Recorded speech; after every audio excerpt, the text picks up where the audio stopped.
Welcome to my YouTube channel. मेरे इस YouTube channel में आप सभी लोगों का बहुत बहुत स्वागत है। और आप सभी लोगों को जिस चीज़ का इंतज़ार था आज वह हम शुरू करने जा रहे हैं। आज से हम सबसे पहले पॉलिटी सब्जेक्ट को शुरू करने वाले हैं, जिसमें मैं आपको पूरी पॉलिटी और पूरा कॉन्स्टिट्यूशन को समझाऊंगा। और ये जो सीरीज़ है ये हमारी सीरीज़ लगातार चलेगी और लगातार वीडियो आते रहेंगे और आपको लगातार वीडियो देखते जाने हैं। एक बात याद रखना कि जब मैं वीडियो पब्लिश करूंगा तो उस वीडियो को आप तक पहुंचने में आप तक वो वीडियो पहुंचेगा और पहुंचने के बाद आप उसको देखने में कहीं ना कहीं थोड़ा सा असमंजस महसूस करेंगे, या फिर उस वीडियो को आप थोड़ा सा पोस्टपोन कर सकते हैं या उस वीडियो को नकार सकते हैं, या आपके मन में यह आएगा कि यार ये तो मैं पढ़ चुका हूँ, है ना, या फिर आपके अंदर आलस्य आएगा कि यार इस वीडियो को बाद में देख लेंगे, है ना। तो एक बात याद रखना कि जब वीडियो को आप पोस्टपोन करेंगे या उसे नहीं देखेंगे तो उसको आप फिर दोबारा कभी नहीं देख पाएंगे, क्योंकि मैं एक लेक्चर को थोड़ा सा बड़ा बनाने की कोशिश करूंगा ताकि पॉलिटी जल्दी से कंप्लीट हो सके। छोटे लेक्चर्स में क्या है, लेक्चर बहुत सारे हो जाएंगे क्योंकि ये विषय अपने आप में बहुत बड़ा है। और आपको पता है कि जब मैं पढ़ाता हूँ तो उसको पूरा पढ़ाता हूँ, उसमें कुछ भी नहीं छोड़ता, जिससे वो लेक्चर बड़ा हो जाता है, क्योंकि उसमें डाटा पर्याप्त होता है। इतना डाटा होता है कि आप उसको पढ़ने के बाद किसी भी प्रकार से किसी भी असमंजस में नहीं रहते। तो गुजारिश मेरी यही होगी कि आपको वीडियो पूरा देखना है और पूरा देखने के बाद आपने अभी तक जितनी बार भी पॉलिटी पढ़ी है उससे कहीं ज़्यादा डाटा आपको इसमें मिलने वाला है। साथ ही साथ आप सारी चीज़ों के नोट्स बनाते जाएंगे ताकि जब एग्ज़ाम आए तब उसको आप एक बार रिवाइज करें और सारी चीज़ें बहुत अच्छे से क्लियर हो जाएं। बात यहाँ तक क्लियर है तो हम शुरू करते हैं। दूसरी चीज़ और कि इस ब्लैक बोर्ड पर सारी चीज़ें आपको विधिवत रूप से दिखाई नहीं दे रही होंगी, लेकिन अगर फिर भी आपको देखना है तो आप इसको 480 क्वालिटी पर सेट कर सकते हैं और उसके बाद जूम आउट करेंगे MX प्लेयर में जाके तो थोड़ा शायद आपको ये शब्द विजुअल हो जाएं। लेकिन मेरे ख्याल से आपको ये सब समझने की जरूरत नहीं है। आपको ये सब समझने की जरूरत नहीं है, आपको केवल मैं जो बोलूं वही समझने की जरूरत है। क्योंकि ये जो लिखा है ये सब कुछ किताबों में भी लिखा हुआ है। चाहे आप M लक्ष्मीकांत देख लें, चाहे आप दुर्गा दास देख लें, है ना, बहुत सारी बुकें हैं, चाहे आप दृष्टि IAS की बुक देख लें, सब कुछ ये आपको बुकों में मिल जाएगा। और निश्चित तौर पर आपके पास भी बहुत सारी बुक होंगी, लेकिन फिर भी आप बुकों से नहीं समझ पाते। इसका कारण ये है कि बुकों में कहीं ना कहीं ऐसी लैंग्वेज होती है, ऐसे शब्द होते हैं जिनसे हम सीधे रूबरू नहीं होते और जो हमें समझने में समस्या खड़ी कर देते हैं। तो यहाँ पर मैं संविधान को और पॉलिटी को इतना आसान बना के आपको समझाऊंगा कि आपको यहाँ जो लिखा है उसको नहीं समझना, बल्कि मेरे द्वारा जो समझाया जाएगा उसको आपको बहुत ही केयरफुली सुनना है और समझना है और उसको लिखना है। लिखने के बाद जब उसको आप रिवाइज करेंगे तो आपको किसी भी प्रकार की कोई दिक्कत नहीं होगी। अगर उसके बाद फिर भी कोई दिक्कत आती है तो आप कमेंट सेक्शन में उस शब्द को लिखेंगे, उस डाउट को लिखेंगे, उस क्वेरी को लिखेंगे और उसको मैं बहुत ही अच्छे से सिंपल और आसान भाषा में क्लियर कर दूंगा। तो कहने का अर्थ ये है कि इस लेक्चर के बाद या इस सब्जेक्ट के बाद पॉलिटी में या संविधान में किसी भी प्रकार की आपको कोई समस्या नहीं रहेगी, ये मैं पूरी कोशिश करूंगा। तो चलिए हम शुरुआत करते हैं। शुरुआत करने से पहले मैं एक चीज बता दूं कि संविधान में आपको बहुत कुछ सीखने को मिलने वाला है। सामान्य तौर पर एग्जाम की दृष्टि से तो ये महत्वपूर्ण है ही, लेकिन साथ ही साथ आपको बहुत सारी चीजें और अच्छे से समझ में आएंगी कि भारत में किस प्रकार से अंग्रेजी शासन रहा, भारत में अंग्रेजों ने किस प्रकार से शासन किया, भारत में कैसे प्रशासन बना, कैसे पुलिस विभाग बना, कैसे कैग की नियुक्ति होती है, कैसे चुनाव जो है वो भारत में लाया गया, है ना, वर्तमान में अंग्रेजों के कौन कौन से नियम कानून लागू हैं, है ना, कौन कौन सी चीजें हम अंग्रेजों की फॉलो करते हैं, किस तरीके से अंग्रेज हमारे भारत को छोड़कर गए। ठीक है, लेकिन संविधान के तौर पर ये सब इतिहास में आता है, लेकिन यहाँ पर हम केवल संवैधानिक बातों को बात करेंगे कि संविधान या कानून या नियमों के आधार पर अंग्रेज कैसे भारत में आए, कैसे उनने शासन किया, शासन प्रशासन किया, सुशासन किया, उसके बाद कैसे शासनिक तौर पर, संवैधानिक तौर पर भारत को छोड़ा, छोड़ने के बाद भारत ने किस तरीके से संविधान बनाया, संविधान बनाने के बाद भारत में कैसे संसद बनी, कैसे राज्यसभा बनी, कैसे लोकसभा बनी, कैसे विधान परिषद बना, कैसे भारत में चुनाव हुआ, है ना, चुनाव होने की पद्धतियां हमने कहाँ से ली, है ना, कौन कौन से देशों से हमने संविधान को लिया, कौन कौन से देशों से हमने नियम कानूनों को लिया, भारत में जितने विभाग हैं उनकी स्थापना कैसे हुई, भारत में प्रधानमंत्री, मुख्यमंत्री, राष्ट्रपति, राज्यपाल, उपराज्यपाल, सभापति, उपसभापति, कार्यपालिका, न्यायपालिका, सुप्रीम कोर्ट, जिला सत्र न्यायालय, सिविल कोर्ट, है ना, सिविल कोर्ट, चुनाव पद्धति, केक की नियुक्ति, रॉ की नियुक्ति, आईबी की नियुक्ति, एनआईए की नियुक्ति, सीबीआई की नियुक्ति और सीआईडी की नियुक्ति, है ना, तमाम तरीके की चीजें, आरपीसी, सीआरपीसी, कोर्ट के नियम, आईपीसी के नियम, है ना, ये सब धाराएं, सारी जितनी भी चीजें हैं, जितनी भी चीजें आप समाज में सुनते हैं, जितनी भी संस्था आप देखते हैं, जितने भी विभाग देखते हैं, जितने भी आप नियम कानून देखते हैं, चाहे वो इनकम टैक्स हो, चाहे वो जीएसटी हो, चाहे वो कर व्यवस्था हो, है ना, चाहे वो बजट हो, आपको सभी जानकारी का संपूर्ण संकलन इस सब्जेक्ट में मिलने वाला है। जितनी भी चीजें आप न्यूज में देखते हैं और वो सारी चीजें आपको समझ में नहीं आती, वो इसलिए नहीं आती, कहीं ना कहीं आपने संविधान को नहीं पढ़ा हुआ है। लेकिन इसे पढ़ने के बाद संवैधानिक तौर पर शिक्षा के तौर पर आपको सारी चीजों को बहुत अच्छे से मैं यहाँ पर समझाने वाला हूँ। तो चलिए शुरुआत करते हैं संविधान से या पॉलिटी से। देखो, पॉलिटी और संविधान जो है वो लगभग एक ही है। जितनी भी पॉलिटी है वो संवैधानिक आधार पर होती है, लेकिन पॉलिटी में थोड़ा सा बीजेपी कांग्रेस होने लगता है, तो उस उपज में हमें नहीं जाना। हमें केवल और केवल नियम कानूनों की बात करनी है, संविधान की बात करनी है। एक बात याद रखना, बहुत सारे लोगों को यह शब्द समझ में नहीं आता कि संविधान आखिर होता क्या है। सुनते तो हम बहुत बार हैं। कॉन्स्टिट्यूशन होता क्या है? देखो, कॉन्स्टिट्यूशन और संविधान का मतलब सिंपल और आसान भाषा में ये है कि आपके भारत में जो कुछ भी होता है, जो कुछ भी सरकार करती है, जो कुछ भी प्रशासन करता है, वो सब नियमों के आधार पर होता है। बात समझ में आ रही है? ऐसा नहीं है कि प्रधानमंत्री के मन में कुछ भी आ गया तो उसने कुछ भी कर दिया, राष्ट्रपति के मन में कुछ भी आ गया तो कुछ भी कर दिया, कलेक्टर के मन में कुछ भी आ गया तो उसने कुछ भी कर दिया। उनके मन में जो योजना आई, जैसी योजना आई, जैसा चाहे वैसा वो करने लगे, है ना। ऐसा नहीं होता। वो कैसे होता है? नियम के आधार पर होता है। एक हमारे भारत में बहुत बड़ी किताब है, उसमें सारे नियम लिखे हुए हैं। एक हमारे भारत में बहुत बड़ी किताब है, उसमें सारे नियम कानून लिखे हुए हैं, और नियम कानून के आधार पर ही कौन क्या कर सकता है, कौन की क्या योग्यता है, कौन की क्या निर्योग्यता है, कौन की कितनी आयु पर वो पद पर रह सकता है, नहीं रह सकता है, सारी बातों को एक किताब में लिखा हुआ है ना। और उन सभी नियमों की जो किताब है, उस किताब को संविधान की किताब कहा जाता है। बात यहाँ तक क्लियर है?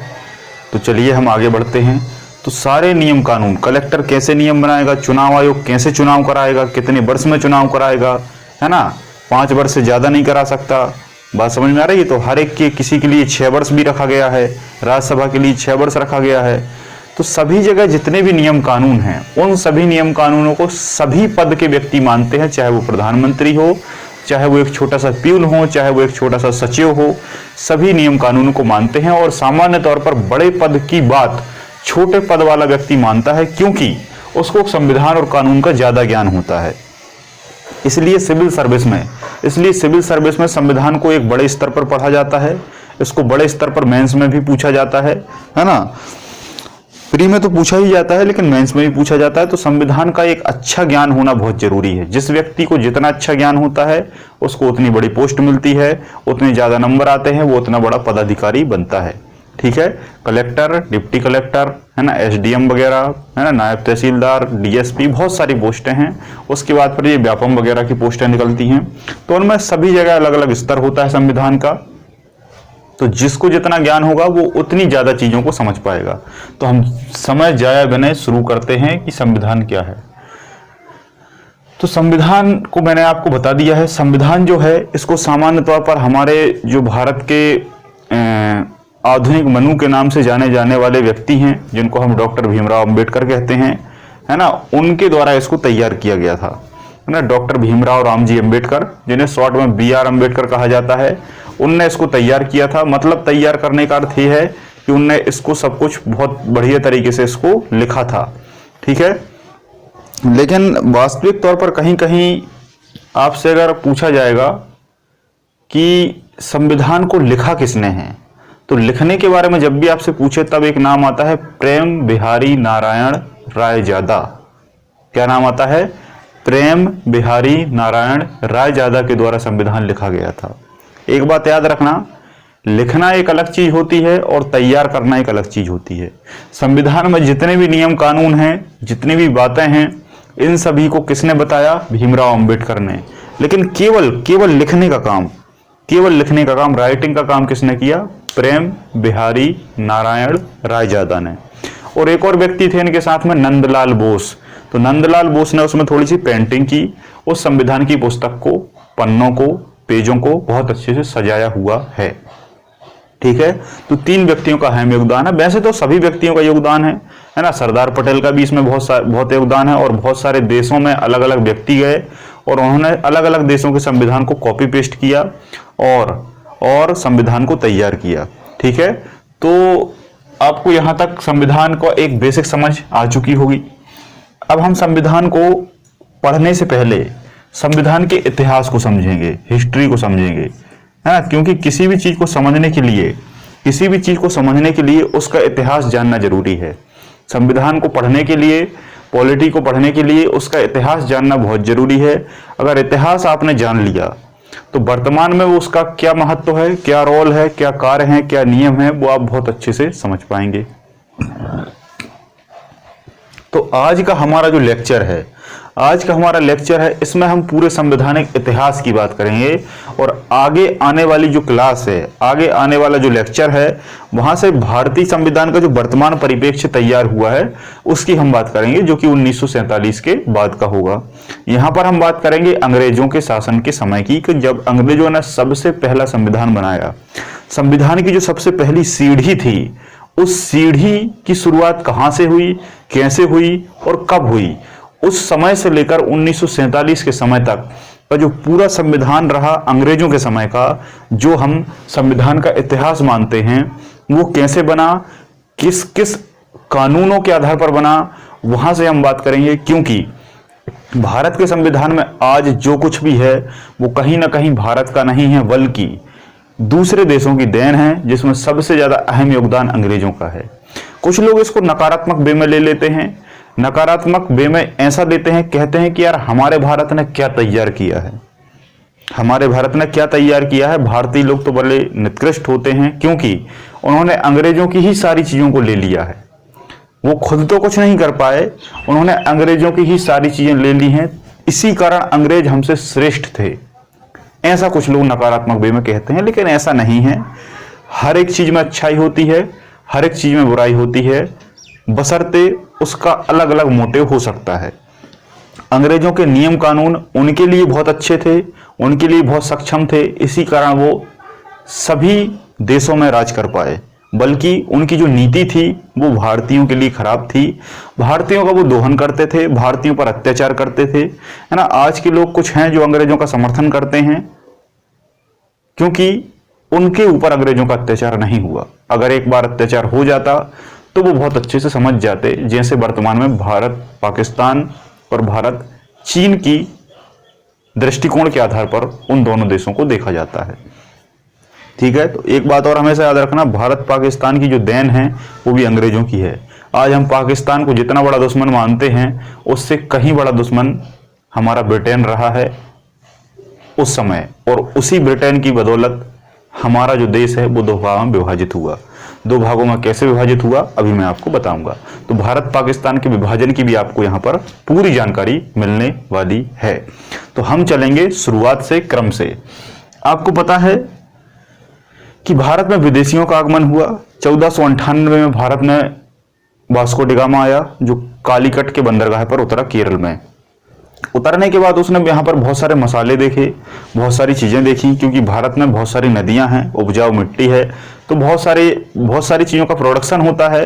तो यूरोप में और पश्चिमी देशों में भारत को सोने की चिड़िया कहा जाने लगा, क्योंकि यहाँ पर सोना तो था ही, बल्कि सोने के साथ साथ बहुत सारी बहुमूल्य चीजें विद्यमान थी। तो उन्हीं चीजों का दोहन करने के लिए दूसरे देश से भारत में लोग आना शुरू हुए। और जब पुर्तगाली आए, पुर्तगाली के थोड़े बाद डच आए, डच के बाद फ्रांसीसी आए, स्वीडिश आए, डेनिश आए और अंग्रेज आए। सभी लोग आए, लेकिन सभी लोग चले गए, केवल भारत में शासन अंग्रेजों ने किया।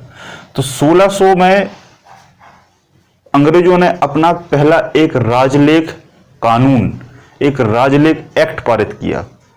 एक बात याद रखना कि यहां पर हमें जितनी भी जानकारी पढ़नी है वो केवल अंग्रेजों के एक्टों के आधार पर पढ़नी है, क्योंकि अंग्रेजों की जितनी भी जानकारी है वो मैं आपको इतिहास में बताऊंगा कि उन्होंने क्या क्या कारनामे किए, है ना। यहां पर हम केवल कानून की बात करेंगे, क्योंकि हमें यहां पर संविधान और पॉलिटी को पढ़ना है।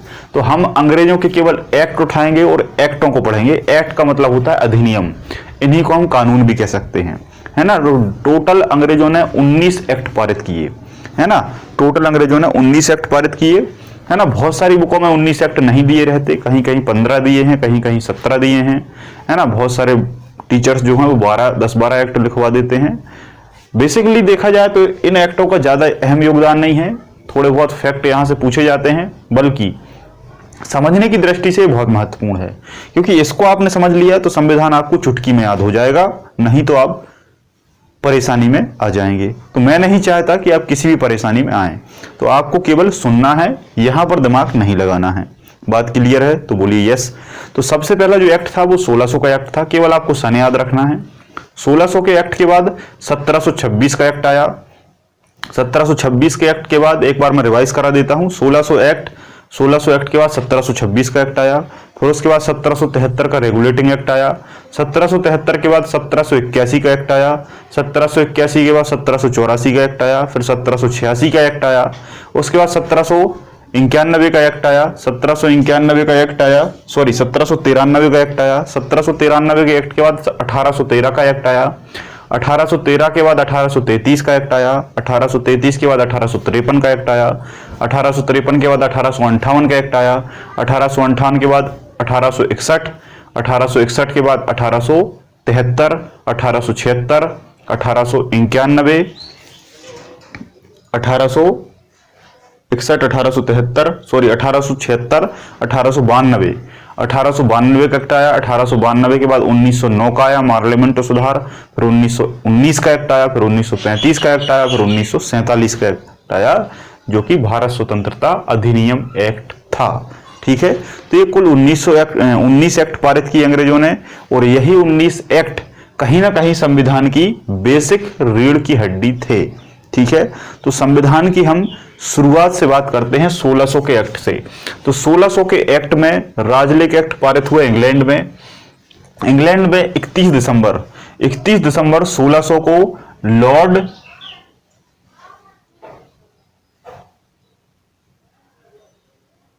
31 दिसंबर सन 1600 को श्रीमती एलिजाबेथ, उस समय महारानी का शासन चलता था इंग्लैंड में, है ना। आज तो संसद है, संसद का शासन है, लेकिन उस समय महारानी आज भी है, लेकिन उतनी पूर्ण शक्ति आज वर्तमान के समय में नहीं है। तो 31 दिसंबर 1600 को ईस्ट इंडिया कंपनी की स्थापना हुई लंदन में। ईस्ट इंडिया कंपनी की स्थापना लंदन में हुई। अभी बात को समझना, ईस्ट इंडिया कंपनी कहां बनी है? लंदन में बनी है। अभी भारत नहीं आई। तो 31 दिसंबर को ये ईस्ट इंडिया कंपनी, पूछे जाए आपसे कि ईस्ट इंडिया कंपनी कब बनी, तो 1600 में। कितनी डेट को? तो 31 दिसंबर को ये बनी। इसकी स्थापना लंदन में हुई। एक बात याद रखना, लंदन में हुई। लंदन में होने के बाद इसे मंजूरी दी एलिजाबेथ ने, और एलिजाबेथ ने मंजूरी कैसे दी? 15 वर्षों के लिए। 15 वर्षों के लिए एलिजाबेथ ने कहा कि मैं आपको एक राजलेख देती हूं, इस लेख पर मैं साइन करती हूं, और साइन करने के बाद इसको तुम रख लो, और रखने के बाद तुम पूर्वी देशों में निकल जाओ, और पूर्वी देशों में जो भी देश तुमको सही से मिले उस देश से तुम अपना मुनाफा कमाओ। तो कुल मिलाकर उद्देश्य क्या था? व्यापार करना। पहले अंग्रेजों का कतई उद्देश्य नहीं था कि भारत को गुलाम बनाना है या भारत पर किसी भी प्रकार का शासन करना है। है ना। केवल और केवल उद्देश्य व्यापार करना था, जाना है, पैसा कमाना है, वापस आना है, जाना है, पैसा कमाना है, वापस आना है। कैसे ये रणनीति बदली गुलाम नीति में, इसको भी मैं आपको समझाऊंगा। एक छोटी सी घटना हो गई थी, उसके कारण अंग्रेजों का दिमाग खराब हो गया और उन्होंने व्यापार की रणनीति को कन्वर्ट कर दिया राज की नीति में, गुलाम की नीति में, दमनकारी की नीति में। ठीक है, तो उस घटना को भी हम समझेंगे। तो 1600 एक्ट में ये बात हुई, 15 वर्षों के लिए मंजूरी दी। कहा कि तुम पूर्वी देशों में जाओगे तो लेकिन केवल 15 वर्षों के लिए, 15 वर्षों तक का तुम्हारे पास परमिट है, इस समय तक तुम जितना दोहन कर सको कर सकते हो। एक बोर्ड ऑफ डायरेक्टर बना दिया। बोर्ड ऑफ डायरेक्टर बना दिया। बोर्ड ऑफ डायरेक्टर का मतलब एक प्रकार का कमेटी, एक प्रकार का मंत्रिमंडल। उस मंत्रिमंडल में 24 सदस्य रहे और एक उसका हेड रहा। उस एक हेड को गवर्नर कहा गया। उस एक हेड को केवल गवर्नर कहा गया। ठीक है, तो बात यहां तक क्लियर है। तो पहला एक्ट हमने यहां पर देख लिया। एक बात याद रखना, गवर्नर जनरल, बंगाल का गवर्नर जनरल, भारत का गवर्नर जनरल और वायसराय, ये 5 नाम है। 5 नामों का अंतर अलग अलग है, बहुत अंतर है इसमें, और इन 5 नामों से बहुत सारे क्वेश्चन पूछे जाते हैं। इस सब में अगर मैं कहूं तो सबसे ज्यादा इंपॉर्टेंट गवर्नर है। गवर्नर का पद है, गवर्नर का नाम है, और गवर्नर का नाम कैसे बदला। बात समझ में आ रही है। पहले क्या था, गवर्नर, पहले केवल गवर्नर था, फिर गवर्नर जनरल हुआ, फिर बंगाल का गवर्नर जनरल हुआ, फिर भारत का गवर्नर जनरल हुआ, फिर भारत का वायसराय हुआ। 5 स्टेप हैं। ठीक है, तो यहां केवल एक गवर्नर था, 24 उसके मेंबर थे, सदस्य थे, और कहा कि जाओ, ईस्ट इंडिया कंपनी से कहा कि जाओ और तहलका मचा दो। तो ईस्ट इंडिया कंपनी आई। फिर उन्होंने कहा चलो हम एक और एक्ट पारित करते हैं। इस एक्ट में देखो, एक्ट पारित करने का उद्देश्य भी समझ लो। एक्ट पारित करने का उद्देश्य कुल इतना था कि एक लिखित दस्तावेज है, उस पर रानी के साइन है, और जनता के सामने जाकर उनसे कहा कि भाई ये काम करो, कोयला खोदो, है ना, प्रोडक्शन करके हमें दो, अनाज पैदा करो, नील की खेती करो। अब किसान कहते थे कि हम ये क्यों करें, हमारा मुनाफा हम तुम्हें क्यों दें। तो फिर वो दिखाते थे, ये देखो, ये है कानून, ये है एक्ट, ये है राजलेख, रानी के साइन हैं, ये तुमको करना ही पड़ेगा, है ना। तो लिखी हुई चीज को प्राचीन समय से माना जाता है, और मौखिक चीज को वह तवज्जुह नहीं दिया जाता। आज के समय में भी आप किसी व्यक्ति से कोई बात कह दें, कोई ज्यादा महत्व नहीं रहता, लेकिन वही बात लिखित में हो तो वो बात माननी पड़ती है ना। तो कुल मिलाकर एक्ट क्या है, एक लिखित दस्तावेज है जिस पर महारानी के साइन होते थे, और वो बात सबको मानना पड़ती थी। ठीक है, तो इन्होंने कहा चलो एक एक्ट और पारित करते हैं। अब ईस्ट इंडिया कंपनी भारत तो आ चुकी है, भारत जैसे ही आई तो भारत में कहीं ना कहीं ये काम नहीं कर पा रही थी, तो इन्होंने कहा चलो एक और एक्ट पारित करते हैं। तो 1726 का एक्ट पारित किया। ये दोनों एक्ट सामान्य तौर पर बुकों में नहीं मिलते। 1726 का एक्ट पारित किया, और 1726 के एक्ट में उन्होंने ईस्ट इंडिया कंपनी के तहत बंगाल प्रेसिडेंसी बनाई। बंगाल प्रेसिडेंसी के साथ बंबई प्रेसिडेंसी बना ली और मद्रास प्रेसिडेंसी बना ली। प्रेसिडेंसी का मतलब है एक प्रकार का बड़ा क्षेत्र जहां से शासन और सुशासन और प्रशासन को संचालित किया जा सके। जैसे आज के समय में राज्य होता है, केंद्र सरकार होती है ना, राजधानी होती है, वैसे ही उस समय प्रेसिडेंसी हुआ करती थी, है ना। तो प्रेसिडेंसी में जो कलकत्ता प्रेसिडेंसी थी, एक बम्बई प्रेसिडेंसी थी, एक मद्रास प्रेसिडेंसी थी, ये 3 प्रेसिडेंसी थी। और इन 3 प्रेसिडेंसी में एक गवर्नर जनरल हुआ करता था, एक परिषद होती थी गवर्नर जनरल की, और वही गवर्नर जनरल की परिषद जो है वही कानून बनाने का काम करती थी कि भाई ऐसे ऐसे काम करना है। मतलब कुल मिलाकर वो प्रेसिडेंसी है, उसमें एक हेड बैठा है, उस हेड का नाम है गवर्नर, और वो गवर्नर जो कहेगा वही होगा, क्योंकि उसके पास लिखित एक्ट या अधिनियम है। क्लियर है। 1726 के बाद जब ये प्रेसिडेंसी बन गई, तब भारत में बहुत सारे युद्ध होने लगे, भारत में बहुत सारी समस्याएं आने लगी, बहुत सारे युद्ध होने लगे, अंग्रेजों को भगाने लगे, है ना। अंग्रेजों का युद्ध फ्रांस से भी हुआ, डेनिश से भी हुआ, डचों से भी हुआ, भारतीयों से भी हुआ, मुगलों से भी हुआ, सबसे युद्ध हुआ। और युद्ध होने के बाद अंतोगत्ता अंग्रेजों ने सभी को हरा दिया, फ्रांसीसी को भी हरा दिया, डच डेनिश सभी को मार मार के भगा दिया, और भारतीय लोगों को भी बंदी बना लिया, क्योंकि भारत में लोग रिश्वतखोर टाइप के थे, थोड़ा सा पैसा लालच देते थे और ये अपनी सारी गुप्त बातें बता देते थे, क्योंकि गरीबी, भुखमरी, बेरोजगारी बहुत ज्यादा थी। बात क्लियर है। तो कुल मिलाकर दमनकारी चीजें करवाई, है ना। यहां पर मैं एक चीज और बता दूं कि 1757 में प्लासी का युद्ध हुआ। 1757 में प्लासी का युद्ध हुआ। 1759 में बेदरा का युद्ध हुआ। बेदरा में डचों को इन्होंने भगा दिया। 1762 में बक्सर का युद्ध हुआ। बक्सर में इन्होंने सभी को हरा दिया। तो ये 3 युद्धों ने अंग्रेजों को बहुत मजबूत कर दिया और भारतीय को कमर तोड़ दी, है ना। 3 युद्ध बहुत अच्छे तरीके से हुए। इसमें मुख्य तौर पर जो अहम भूमिका है वो किसने निभाई थी? वो निभाई थी आपकी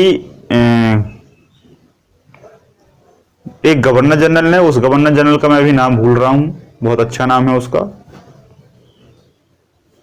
तो इस तरीके से इन युद्धों में अंग्रेजों की मजबूत स्थिति हुई और मजबूत स्थिति होने के बाद इनने ये सोच लिया कि अब हमें एक बहुत बड़ा एक्ट पारित करना चाहिए।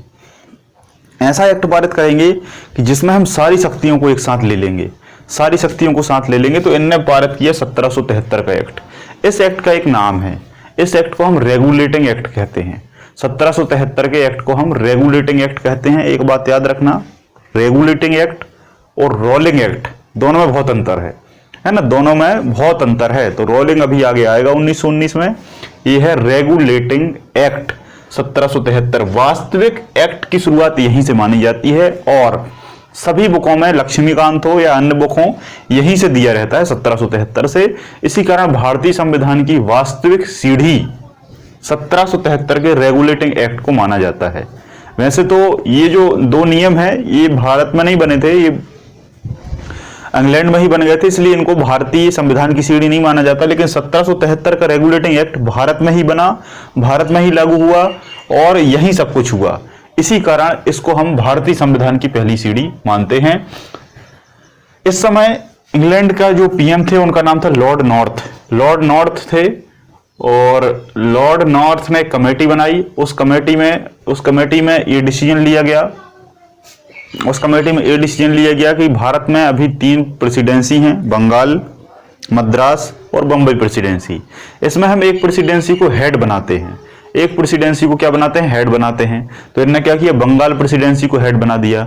बंगाल को हेड क्यों बनाया? क्योंकि बंगाल प्रेसिडेंसी बंगाल की खाड़ी से लगती है और बंगाल की खाड़ी में समुद्र है और समुद्र से व्यापार आसानी से हो सकता है, क्योंकि उस समय एरोप्लेन वगैरह उतना सक्षम नहीं था और एरोप्लेन से अगर किसी चीज को ले जाना है तो बहुत ज्यादा कॉस्टली पड़ता था। इसलिए ट्रेड या व्यापार समुद्र से होता था और समुद्र से बंगाल की खाड़ी से बंगाल प्रेसिडेंसी को इन्होंने हेड बना लिया।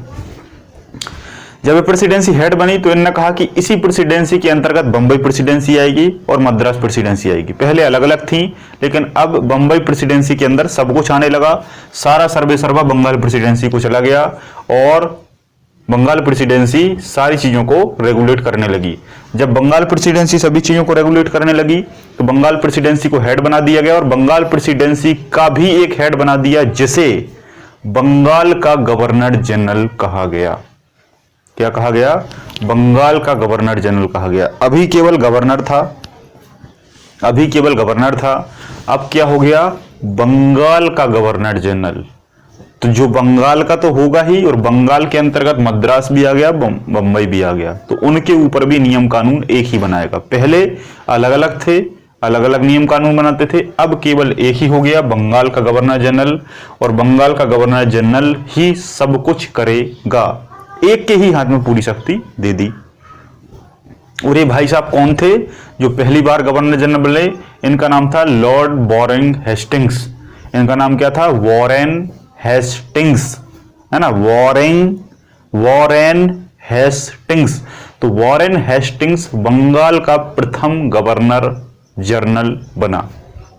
बंगाल का, याद रखना, भारत का नहीं, केवल बंगाल का। तो बंगाल का गवर्नर जनरल कब बना? 1773 में। कौन बना? वॉरेन हेस्टिंग्स बना और इसी के साथ में सारे शक्तियां इसके हाथ में चली गई। जब ये गवर्नर जनरल बना तो इसने एक अपना बोर्ड, जब ये गवर्नर जनरल बना तब इसने एक अपना बोर्ड ऑफ डायरेक्टर बनाया। बोर्ड ऑफ डायरेक्टर का मतलब एक बोर्ड बनाया, जैसे बीसीसीआई बोर्ड है, आईसीसी बोर्ड है है ना। तो बीसीसीआई क्रिकेट को कंट्रोल करता है। ऐसे ही इसने एक बोर्ड बनाया जो डायरेक्ट करता था सभी व्यक्तियों को। उसमें एक मेंबर था, उसमें बहुत सारे मेंबर थे, और मेंबर जो थे उनकी जो समय अवधि थी, जो कार्यकाल था, वो 1 साल से 4 साल कर दिया। बात समझ में आ रही है। जैसे अभी जो चुनाव है वो 5 साल में होता है, इसी को हम 10 साल कर दें, ठीक है। तो वैसे ही पहले जो मेंबर था वो 1 साल तक रहता था, अब उसके अंदर 4 साल बढ़ा दिया। 4 साल बढ़ा दिए। इसी एक्ट के तहत इन्होंने कहा कि एक चलो हम सर्वोच्च न्यायालय बनाते हैं भारत में, जिससे अगर कोई भी प्रकार का क्राइम होता है तो उसको वहां पर न्याय मिल सके, ठीक है। तो एक सुप्रीम कोर्ट बना, एक सर्वोच्च न्यायालय की भी स्थापना की गई। कभी भी पूछा जाए कि भारत में पहली बार सर्वोच्च न्यायालय कब बना, तो 1774 में। कब बना? 1774 में। किस एक्ट के आधार पर बना? 1773 के। बहुत ही बारीकियां हैं, इन्हीं बारीकियों की वजह से सिलेक्शन नहीं होता। भारत में पहली बार कोर्ट कब बना? 1774 में बना, लेकिन किस एक्ट के आधार पर बना? 1773 के एक्ट के आधार पर। क्योंकि 1773 का एक्ट जब आया तो आते आते इसने बहुत सारी चीजों को लागू करना शुरू किया। कुछ चीजें इसने 1773 में कर ली, कुछ चीजें ये करते करते 1774 तक पहुंच गया, और 1774 में जाके ये कोर्ट बना। अब इस कोर्ट में अगर किसी प्रकार की अपील करनी है तो अपील यहां से नहीं होती थी, लंदन जाना पड़ता था। लंदन में एक काउंसिल थी जिसको प्रिवी काउंसिल कहा जाता था। तो प्रिवी काउंसिल में जाकर अपील कर दी जाती थी। कभी कभी पूछ लिया जाता है आपसे कि ये जो भारत का पहला सर्वोच्च न्यायालय था, इसके पहले न्यायाधीश कौन थे? यह क्वेश्चन आपसे कई बार पूछा गया है। तो इसके पहले न्यायाधीश थे सर एलिजा इम्पे। क्या नाम था? Sir Elijah Impey. आपको देखो नोट्स बनाते जाना है। क्या करना है? एक्ट का नाम डालना है, और जितने पॉइंट मैं बता रहा हूं, number 1, number 2, number 3, number 4, number 5, जितने पॉइंट हैं वो लिखने हैं। फिर एक्ट आ जाएगा, फिर एक्ट की हेडिंग डालना है, फिर उसके 1 पॉइंट, 2 पॉइंट, 3 पॉइंट, फिर एक्ट का नाम लिखना है, फिर एक्ट के नाम के बाद first point, second point, third point, ऐसा लिखना है। बात क्लियर है ना। तो पहला पॉइंट आपका हो गया कि बंगाल का गवर्नर जनरल क्या नाम लगा? सुप्रीम कोर्ट बन गया 1774 में। उसका सीजीआई भी बन गया, उसका न्यायाधीश भी बन गया। उसके प्रमुख न्यायाधीश कौन बने? Sir Elijah Impey. Sir Elijah Impey बने। और उसमें 3 और जज थे। एक जज का नाम था चैम्बर्स, एक का नाम था लेमिस्टर, और एक का नाम था हाइड। 3 और जज थे इन्हीं के साथ में, लेमिस्टर, हाइड और चैम्बर्स, ठीक है। इसके बाद गवर्नर जनरल में बहुत सारी चीजें हुई, है ना। गवर्नर इस एक्ट में सभी पावर दे दी गई। इस एक्ट में गवर्नर जनरल को सभी पावर दे दी गई। इस एक्ट के सुधार के लिए एक दंडास अधिनियम लाया गया, लेकिन उससे कुछ हो नहीं सका। फिर उसके बाद एक और एक्ट आया, 1781 का एक्ट आया। अब आप हेडिंग डालेंगे 1781 एक्ट ऑफ सेटलमेंट। इसका नाम क्या है? 1781 एक्ट ऑफ सेटलमेंट। सेटलमेंट का मतलब यह है कि 1773 का जब एक्ट बना तो इसमें कुछ कमियां थी। इसकी कमियों को सुधार करने के लिए डंडास कानून बना, डंडास एक्ट बना, जो कुछ नहीं कर पाया। इसी के एवज में 1781 का एक्ट लाया गया, जो एक्ट ऑफ सेटलमेंट कहा। इसमें बहुत सारी चीजों को सुधार किया गया। इस एक्ट में बंगाल जो था उसकी जो शक्ति थी वो मद्रास और बंबई तक तो फैली ही थी। इसकी शक्ति को और बढ़ा दिया गया, बिहार तक ले गए और उड़ीसा तक ले गए। बात समझ में आ रही है? ये जो एक्ट हैं, इन एक्टों में सारी चीजें अपडेट हो रही हैं। अपडेट का मतलब समझ रहे हैं?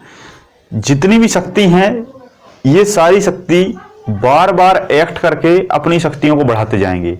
अंग्रेज क्या करेंगे? बार बार एक्ट लाएंगे और अपनी शक्तियों का क्षेत्राधिकार बढ़ाते जाएंगे, और भारतीयों को कुचलने के लिए बहुत सारी नीति बनाते जाएंगे, जिससे पैसा अधिक से अधिक कमाया जा सके। बात क्लियर है? एक बात और याद रखना, कि जब एक अधिनियम से दूसरा अधिनियम आएगा तो पुरानी जितनी बातें थी वो तो रहेंगी ही, और साथ में जो नया एक्ट आएगा उसकी बातें भी अपडेट हो जाएंगी। जैसे आप मोबाइल चलाते हैं तो मोबाइल में एंड्रॉयड वर्जन आता है, एंड्रॉयड वर्जन पहले कुछ और होता है, फिर उसमें कुछ कमियां समझ में आती हैं, फिर और वर्जन आता है। जैसे पहले लॉलीपॉप हुआ करता था, फिर मार्शमैलो वगैरह आया है ना, मार्शमैलो, लॉलीपॉप, नॉकआउट वर्जन चल रहा है अब, तो वो भी अपडेट होता जाता है। जैसे विंडोज 98 था, फिर Windows Vista, Windows 2000, Windows 2003, Windows 7, Windows XP, Windows 8, Windows 8.1, अब विंडोज 10 चल रहा है। तो जो कमियां लगती हैं उनको हम अपडेट कर देते हैं और पुरानी चीजों को उसमें इंक्लूड रहने दिया जाता है, हटाया नहीं जाता। बात क्लियर है?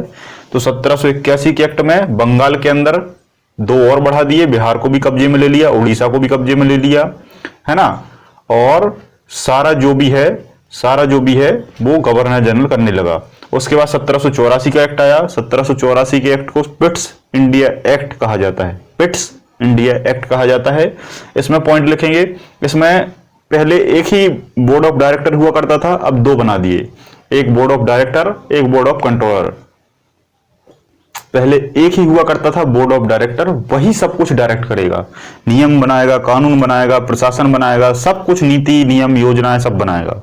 लेकिन अब इन्होंने कहा कि यार चीजों को बांटना बहुत जरूरी है, चीजों को बांटेंगे नहीं तो एक व्यक्ति, एक डायरेक्टर, एक बोर्ड कहां तक क्या करेगा। तो इन्होंने एक बनाया बोर्ड ऑफ डायरेक्टर, जो केवल और केवल व्यापार की चीजों को देखेगा, व्यापार कैसे हो, कब हो, कितनी नीति हो, कौन सी नीति बनाना है, कितना पैसा आएगा, किसको कितना देना है, वो करेगा। एक होगा board of controller. Board of controller polity से जुड़ी हुई बातों को देखेगा, राजनीति में किसको किसको चुनना है, कैसे चुनना है, कौन क्या बनेगा, सैनिकों की नियुक्ति, पदों की नियुक्ति, गवर्नर जनरल की नियुक्ति, ये सब रहेगा। ठीक है, 6 मेंबर रहेंगे इसमें। कर्मचारी जो थे वो रिश्वत लेने का काम करते थे। जैसे भाई कोई कर्मचारी है, किसी पद पर बैठा हुआ है, किसी को कोई अपना कानून पास कराना है, कोई बिल पास कराना है, तो भाई पैसे दे दिए, काम कर दो। तो इस पर बैन लगा दिया। कब? 1784 के एक्ट पर। कर्मचारियों पर पूरा बैन, उपहार नहीं ले सकते। गवर्नर को राजा से अगर संधि करनी है, गवर्नर जनरल जैसे है, गवर्नर जनरल को लगता है कि भाई इस राजस्थान वाले क्षेत्र में एक राजा है, उससे जीतना संभव नहीं है, चलो संधि कर लेते हैं, तो बोर्ड ऑफ डायरेक्टर की सहायता लेनी पड़ेगी, पूछना पड़ेगा। अगर किसी लगता है कि यार पंजाब में एक राजा है, इसको हम धर दबोचेंगे, तो चलो इससे युद्ध कर लेते हैं, तो युद्ध के लिए आपको बोर्ड ऑफ डायरेक्टर से पूछना पड़ेगा, है ना, डिस्कस करना पड़ेगा, कंसल्ट करना पड़ेगा कि भाई सही है कि नहीं। इस एक्ट में तो नहीं है। फिर नेक्स्ट हेडिंग डालें 1786, 1786 का जो एक्ट आया, इसको अमेंडमेंट एक्ट भी कहा जाता है, ब्रैकेट में लिख लेना, अमेंडमेंट एक्ट। अमेंडमेंट एक्ट में कहा क्या, इसमें जितनी भी सेनापति की शक्तियां थी, सेनापति समझते हैं ना, जो युद्ध वगैरह लड़ता है, उसकी सेनापति भी गवर्नर जनरल को दे दी। अभी तक तो सारी शक्तियां थी, बस सेनापति की जो शक्ति थी वो गवर्नर जनरल के पास नहीं थी ना। तो इस समय जो इस समय जो गवर्नर जनरल है वो बन के आया था लॉर्ड कॉर्नवालिस। कौन बन के आया था? Lord Cornwallis. तो लॉर्ड कॉर्नवालिस ऐसा व्यक्ति था जिसने वास्तविक रूप से ये चीज देखी थी कि अगर गवर्नर जनरल के पास शक्ति अगर ना हो तो कहीं ना कहीं समस्या खड़ी हो सकती है। क्योंकि ये बात कब की है? 1786 की। 1786 की बात है। और आपको पता है कि 1776 में अमेरिका आजाद हुआ था। 1776 में अमेरिका आजाद हो गया था। और 1776 में जब अमेरिका आजाद हुआ था तो किससे हुआ था? इंग्लैंड से ही हुआ था। जब इंग्लैंड से आजाद हो रहा था तब वहां पर इंग्लैंड का जो नेतृत्व है वो लॉर्ड कॉर्नवालिस कर रहा था। और लॉर्ड कॉर्नवालिस के पास सेनापति की शक्ति नहीं थी। इसी कारण इंग्लैंड हार गया, अमेरिका जीत गया और अमेरिका आजाद हो गया। जब 1776 में अमेरिका आजाद हो गया, फिर उसी कॉर्नवालिस को भारत भेजा गया कि जाओ अब तुम भारत में जाके काम करो। तब लॉर्ड कॉर्नवालिस ने कहा कि मैं नहीं जाऊंगा, मैं नहीं जा सकता, मुझे सेनापति की शक्तियां भी चाहिए और सारी शक्तियां मुझे ही दे दो, तभी मैं जाऊंगा, नहीं तो ये फिर से हरा के रख देंगे जैसा कि अभी अमेरिका में हरवा दिया। ऐसे देखा होगा आप लोगों के उदाहरण पे कि भाई जैसे मान लो कहीं आप मैच खेलने जाते हैं, क्रिकेट वगैरह खेलने जाते हैं, तो क्रिकेट खेलने जब आप जाते हैं तो जैसे मान लो किसी भी जो प्लेयर है उस प्लेयर से मान लो किसी से बैटिंग बनती है, किसी से बॉलिंग बनती है, किसी से कीपिंग बनती है ना। तो कीपिंग बनती है तो वो प्लेयर से आग्रह किया जाता है कि भाई तुम चलो, तुम बॉल फेंक देना, तुम ये कर देना। तो फिर वो कहता है कि नहीं, मुझे तो वही चाहिए, मुझे तो बैटिंग करना है, मैं बैटिंग करूंगा तभी जाऊंगा, या मुझे कीपिंग करना है, मैं कीपिंग करूंगा तो ही जाऊंगा। बात समझ में आ रही है? तो मान लो जिस भी व्यक्ति का जो रोल होता है उसे वो रोल दिया जाना चाहिए। अगर उसे वो रोल आप नहीं देंगे तो निश्चित तौर पर है कि आप हारेंगे ही, है ना। क्योंकि एक व्यक्ति जो होता है वो ये सोचता है कि यार मैं ही सब कुछ कर लूं और मैं ही सब कुछ कर लूं, मतलब अहम की भावना। और जब आपके अंदर अहम की भावना आ जाती है तो आपका हारना निश्चित है। जब अमेरिका से इंग्लैंड हार गया तो आम व्यक्ति की औकात क्या है ना। औकात शब्द मुझे यूज नहीं करना चाहिए, हैसियत ठीक रहेगा। हैसियत इतनी रखो कि आपका काम चल जाए, इतना भी मत लो कि जब नीचे गिरो तो उतनी अधिक चोट लगे, ठीक है। तो लॉर्ड कॉर्नवालिस ने कहा कि दे दो भाई शक्तियां तो ही जाऊंगा। इनने कहा ले लो, है ना, इतनी शक्तियां हैं, एक और ले लोगे तो कौन सा फर्क पड़ जाएगा। सेनापति की शक्ति ले ली और ये आ गया, ठीक है। फिर दूसरा एक्ट आया 1793 का एक्ट। 1793 का एक्ट जो आया, इस एक्ट में कहा गया कि बोर्ड ऑफ डायरेक्टर जो है उसका जो पेमेंट है वो इंडियन रेवेन्यू से होगा। बात समझ में आ रही है? जो बोर्ड ऑफ डायरेक्टर है, बोर्ड ऑफ डायरेक्टर में जो भी सदस्य हैं उन सदस्यों को पैसा देना पड़ेगा। जब सदस्य हैं तो काम करेंगे, और काम करेंगे तो पैसा चाहिए। तो पैसा जो चाहिए वो हम भारत के राजस्व से देंगे, इंग्लैंड के राजस्व से नहीं देंगे, ब्रिटेन के राजस्व से नहीं देंगे। भारत से हमने जो पैसा कमाया है और उसका जो राजस्व है उसी से निकाल के उसी से देंगे। ना ठीक है, दे दो, किसी से भी दे दो, क्या फर्क पड़ता है, पैसा पैसा होता है। और जो कुछ कानूनी अधिकार थे, इसमें एक चीज हमेशा याद रखना, 1793 का जो एक्ट था ये काफी इंपॉर्टेंट एक्ट था। इसमें क्या था कि अभी तक जितने भी कानूनी अधिकार थे उनको गवर्नर जनरल ही निर्णय के आधार पर क्लियर करता था। यहां पर इन्होंने क्या कहा कि यार भाई देखो, गवर्नर जनरल जो है वो प्रशासन तो ठीक ठाक है लेकिन वो कानून कानून नहीं जानता। अगर कानून कानून का काम उससे कराओगे तो वो भारत की ऐसी तैसी कर देगा और पूरा जो है वो दिक्कत में आ जाएगा पूरा सिस्टम। तो कानूनी शक्ति गवर्नर जनरल से छीन ली गई और कानून की शक्ति किसको दे दी? कोर्ट को दे दी कि भाई कोर्ट में पढ़े लिखे व्यक्ति होते हैं, उनको कानून का ज्ञान होता है, वो अगर कानूनी बात करें और कानून का निर्णय ले तो ठीक है। तो जितने भी कानून के अधिकार थे वो कोर्ट को दे दिए। कब? 1793 में। इसके बाद आता है 1813 का एक्ट। 1813 का एक्ट को राजलेख एक्ट भी कहा जाता है। इसमें भारतीय शिक्षा का एक अधिनियम एक्ट पास हुआ। अब अंग्रेजों को लगने लगा था कि यार हम भारतीयों को काम तो दे रहे हैं लेकिन भारतीय कैसे हैं? अनपढ़ हैं। भारतीयों को देखो, अधिकांश तौर पर होता क्या था कि जब अंग्रेज लोग जब शासन करते थे तो वो शासन स्वयं नहीं करते थे। अंग्रेज एक होता था लेकिन उसी अंग्रेज में बहुत सारे हिंदुओं को, बहुत सारे भारतीयों को शामिल किया जाता था और उनको पैसा दिया जाता था, और फिर वही भारतीय आगे जाकर गरीब लेवल का दोहन करते थे। देखा आपने, सुना होगा जमींदार, मालगुजार, है ना, रैयत बाड़ी, ऐसी बहुत सारी प्रथाएं थी। तो इनके आधार पर ये गरीबों का शोषण करते थे और वो पैसा अंग्रेजों को ट्रांसफर करते थे। तो अंग्रेजों को कहीं ना कहीं लगने लगा कि यार भारतीय लोग अनपढ़ हैं, है ना, और अनपढ़ जो व्यक्ति होता है वो काला अक्षर भैंस बराबर होता है। ये बात सत्य है। जो लोग अनपढ़ हैं उनको थोड़ा सा सुनने में बुरा लग सकता है लेकिन बात सच होता है, चाहे वो कैसा ही हो। तो जो लोग अनपढ़ होते हैं उनके लिए काला अक्षर भैंस बराबर होता है। चाहे आप उनके सामने काला अक्षर रख दें, चाहे भैंस को खड़ी कर दें, उनको दोनों में फर्क समझ में नहीं आएगा कि यार काला आखिर अक्षर है कि भैंस है ना। तो दोनों में समझने में समस्या आ सकती है। अगर दोनों को समझना है तो उसके लिए आपको शिक्षित होना पड़ेगा, आपको पढ़ा लिखा होना पड़ेगा। जब व्यक्ति पढ़ लिख जाता है तो उसको सारी चीजें समझ में आने लगती हैं। बात केवल नौकरी की नहीं होती, जॉब की नहीं होती, बात होती है एक अच्छा व्यक्ति बनने की। तो जब आप शिक्षित हो जाते हैं, शिक्षित का मतलब ये नहीं कि केवल आपने क्लास पास करके परसेंट बना लिए। शिक्षित का मतलब ये होता है कि पुस्तकों में जो वास्तविक ज्ञान है वो आपके जीवन से आत्मसात होना चाहिए। कुल मिलाकर सामान्य भाषा में मैं कहूं तो जो बातें पुस्तकों में लिखी हैं उनको आपने कितना जीवन में उतारा है। बात समझ में आ रही है? उन बातों को आपने कितना जीवन में उतारा है, वही सर्वश्रेष्ठ शिक्षा है।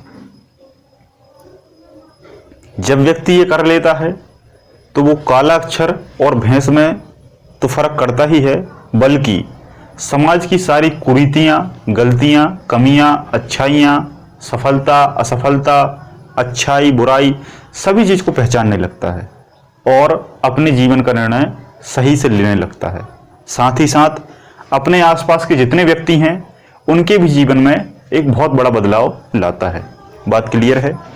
तो समझने की कोशिश करिए कि शिक्षित होना बहुत जरूरी है। बहुत सारे लोग अशिक्षित हैं और कुछ लोगों में मैंने ऐसा देखा है कि जो लोग शिक्षा का विरोध करते हैं आज के समय में भी, यार पढ़ लिख के क्या करेंगे, है ना। उनका कहना होता है पढ़ लिख के क्या कर लोगे, पढ़ लिख के कौन सा तीर मार लोगे, आखिर करना तो किसानी ही है।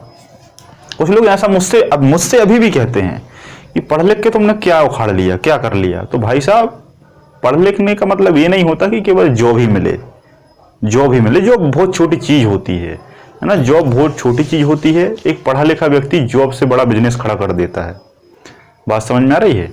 और मैं ये बात कहता हूं कि पढ़ाई लिखाई करने के बाद आप कोई सा भी काम करिए, उस काम में भाई साहब अंतर होगा, इसकी गारंटी मैं दे सकता हूं।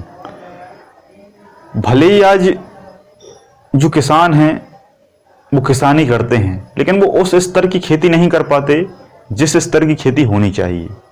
एक पढ़ा लिखा व्यक्ति अगर खेती करेगा तो भले ही वो स्वयं खेती ना करे, लेकिन जब उसका डायरेक्शन होगा, उस डायरेक्शन में बहुत सारी सफलताएं मिलेंगी। इसका एक एग्जाम्पल है कि सारे संसार पर अंग्रेजों ने ही हुकूमत क्यों की।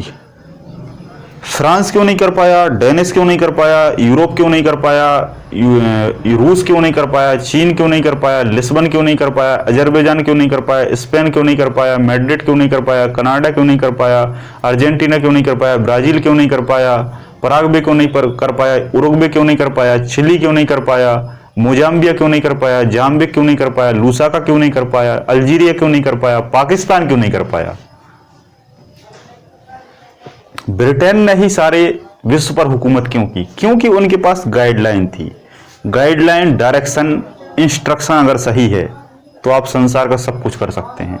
अगर आपके पास एक शिक्षा है, शिक्षा के साथ अगर आप खेती करेंगे तो आप खेती करने वाले को इतना बेहतरीन डायरेक्शन दे सकते हैं कि वो सबसे टॉप लेवल पे आ जाएगा। तो डायरेक्शन सबसे बड़ी चीज होती है। अंग्रेजों ने आकर हमें यहाँ क्या किया? डायरेक्शन ही तो दिया, और हमारे लोगों से ही हमको लड़वा दिया और हमारा पैसा यहाँ से ले गए, है ना। तो शिक्षा बहुत जरूरी है। शिक्षा से परिवार बच जाता है, परिवार में लड़ाई नहीं होती, परिवार में उलझन नहीं होती, परिवार में समझदारी आ जाती है। परिवार के बाद जब दूसरा परिवार जुड़ता है तो उसको फाइंड करने में भी व्यक्ति सक्षम हो जाता है।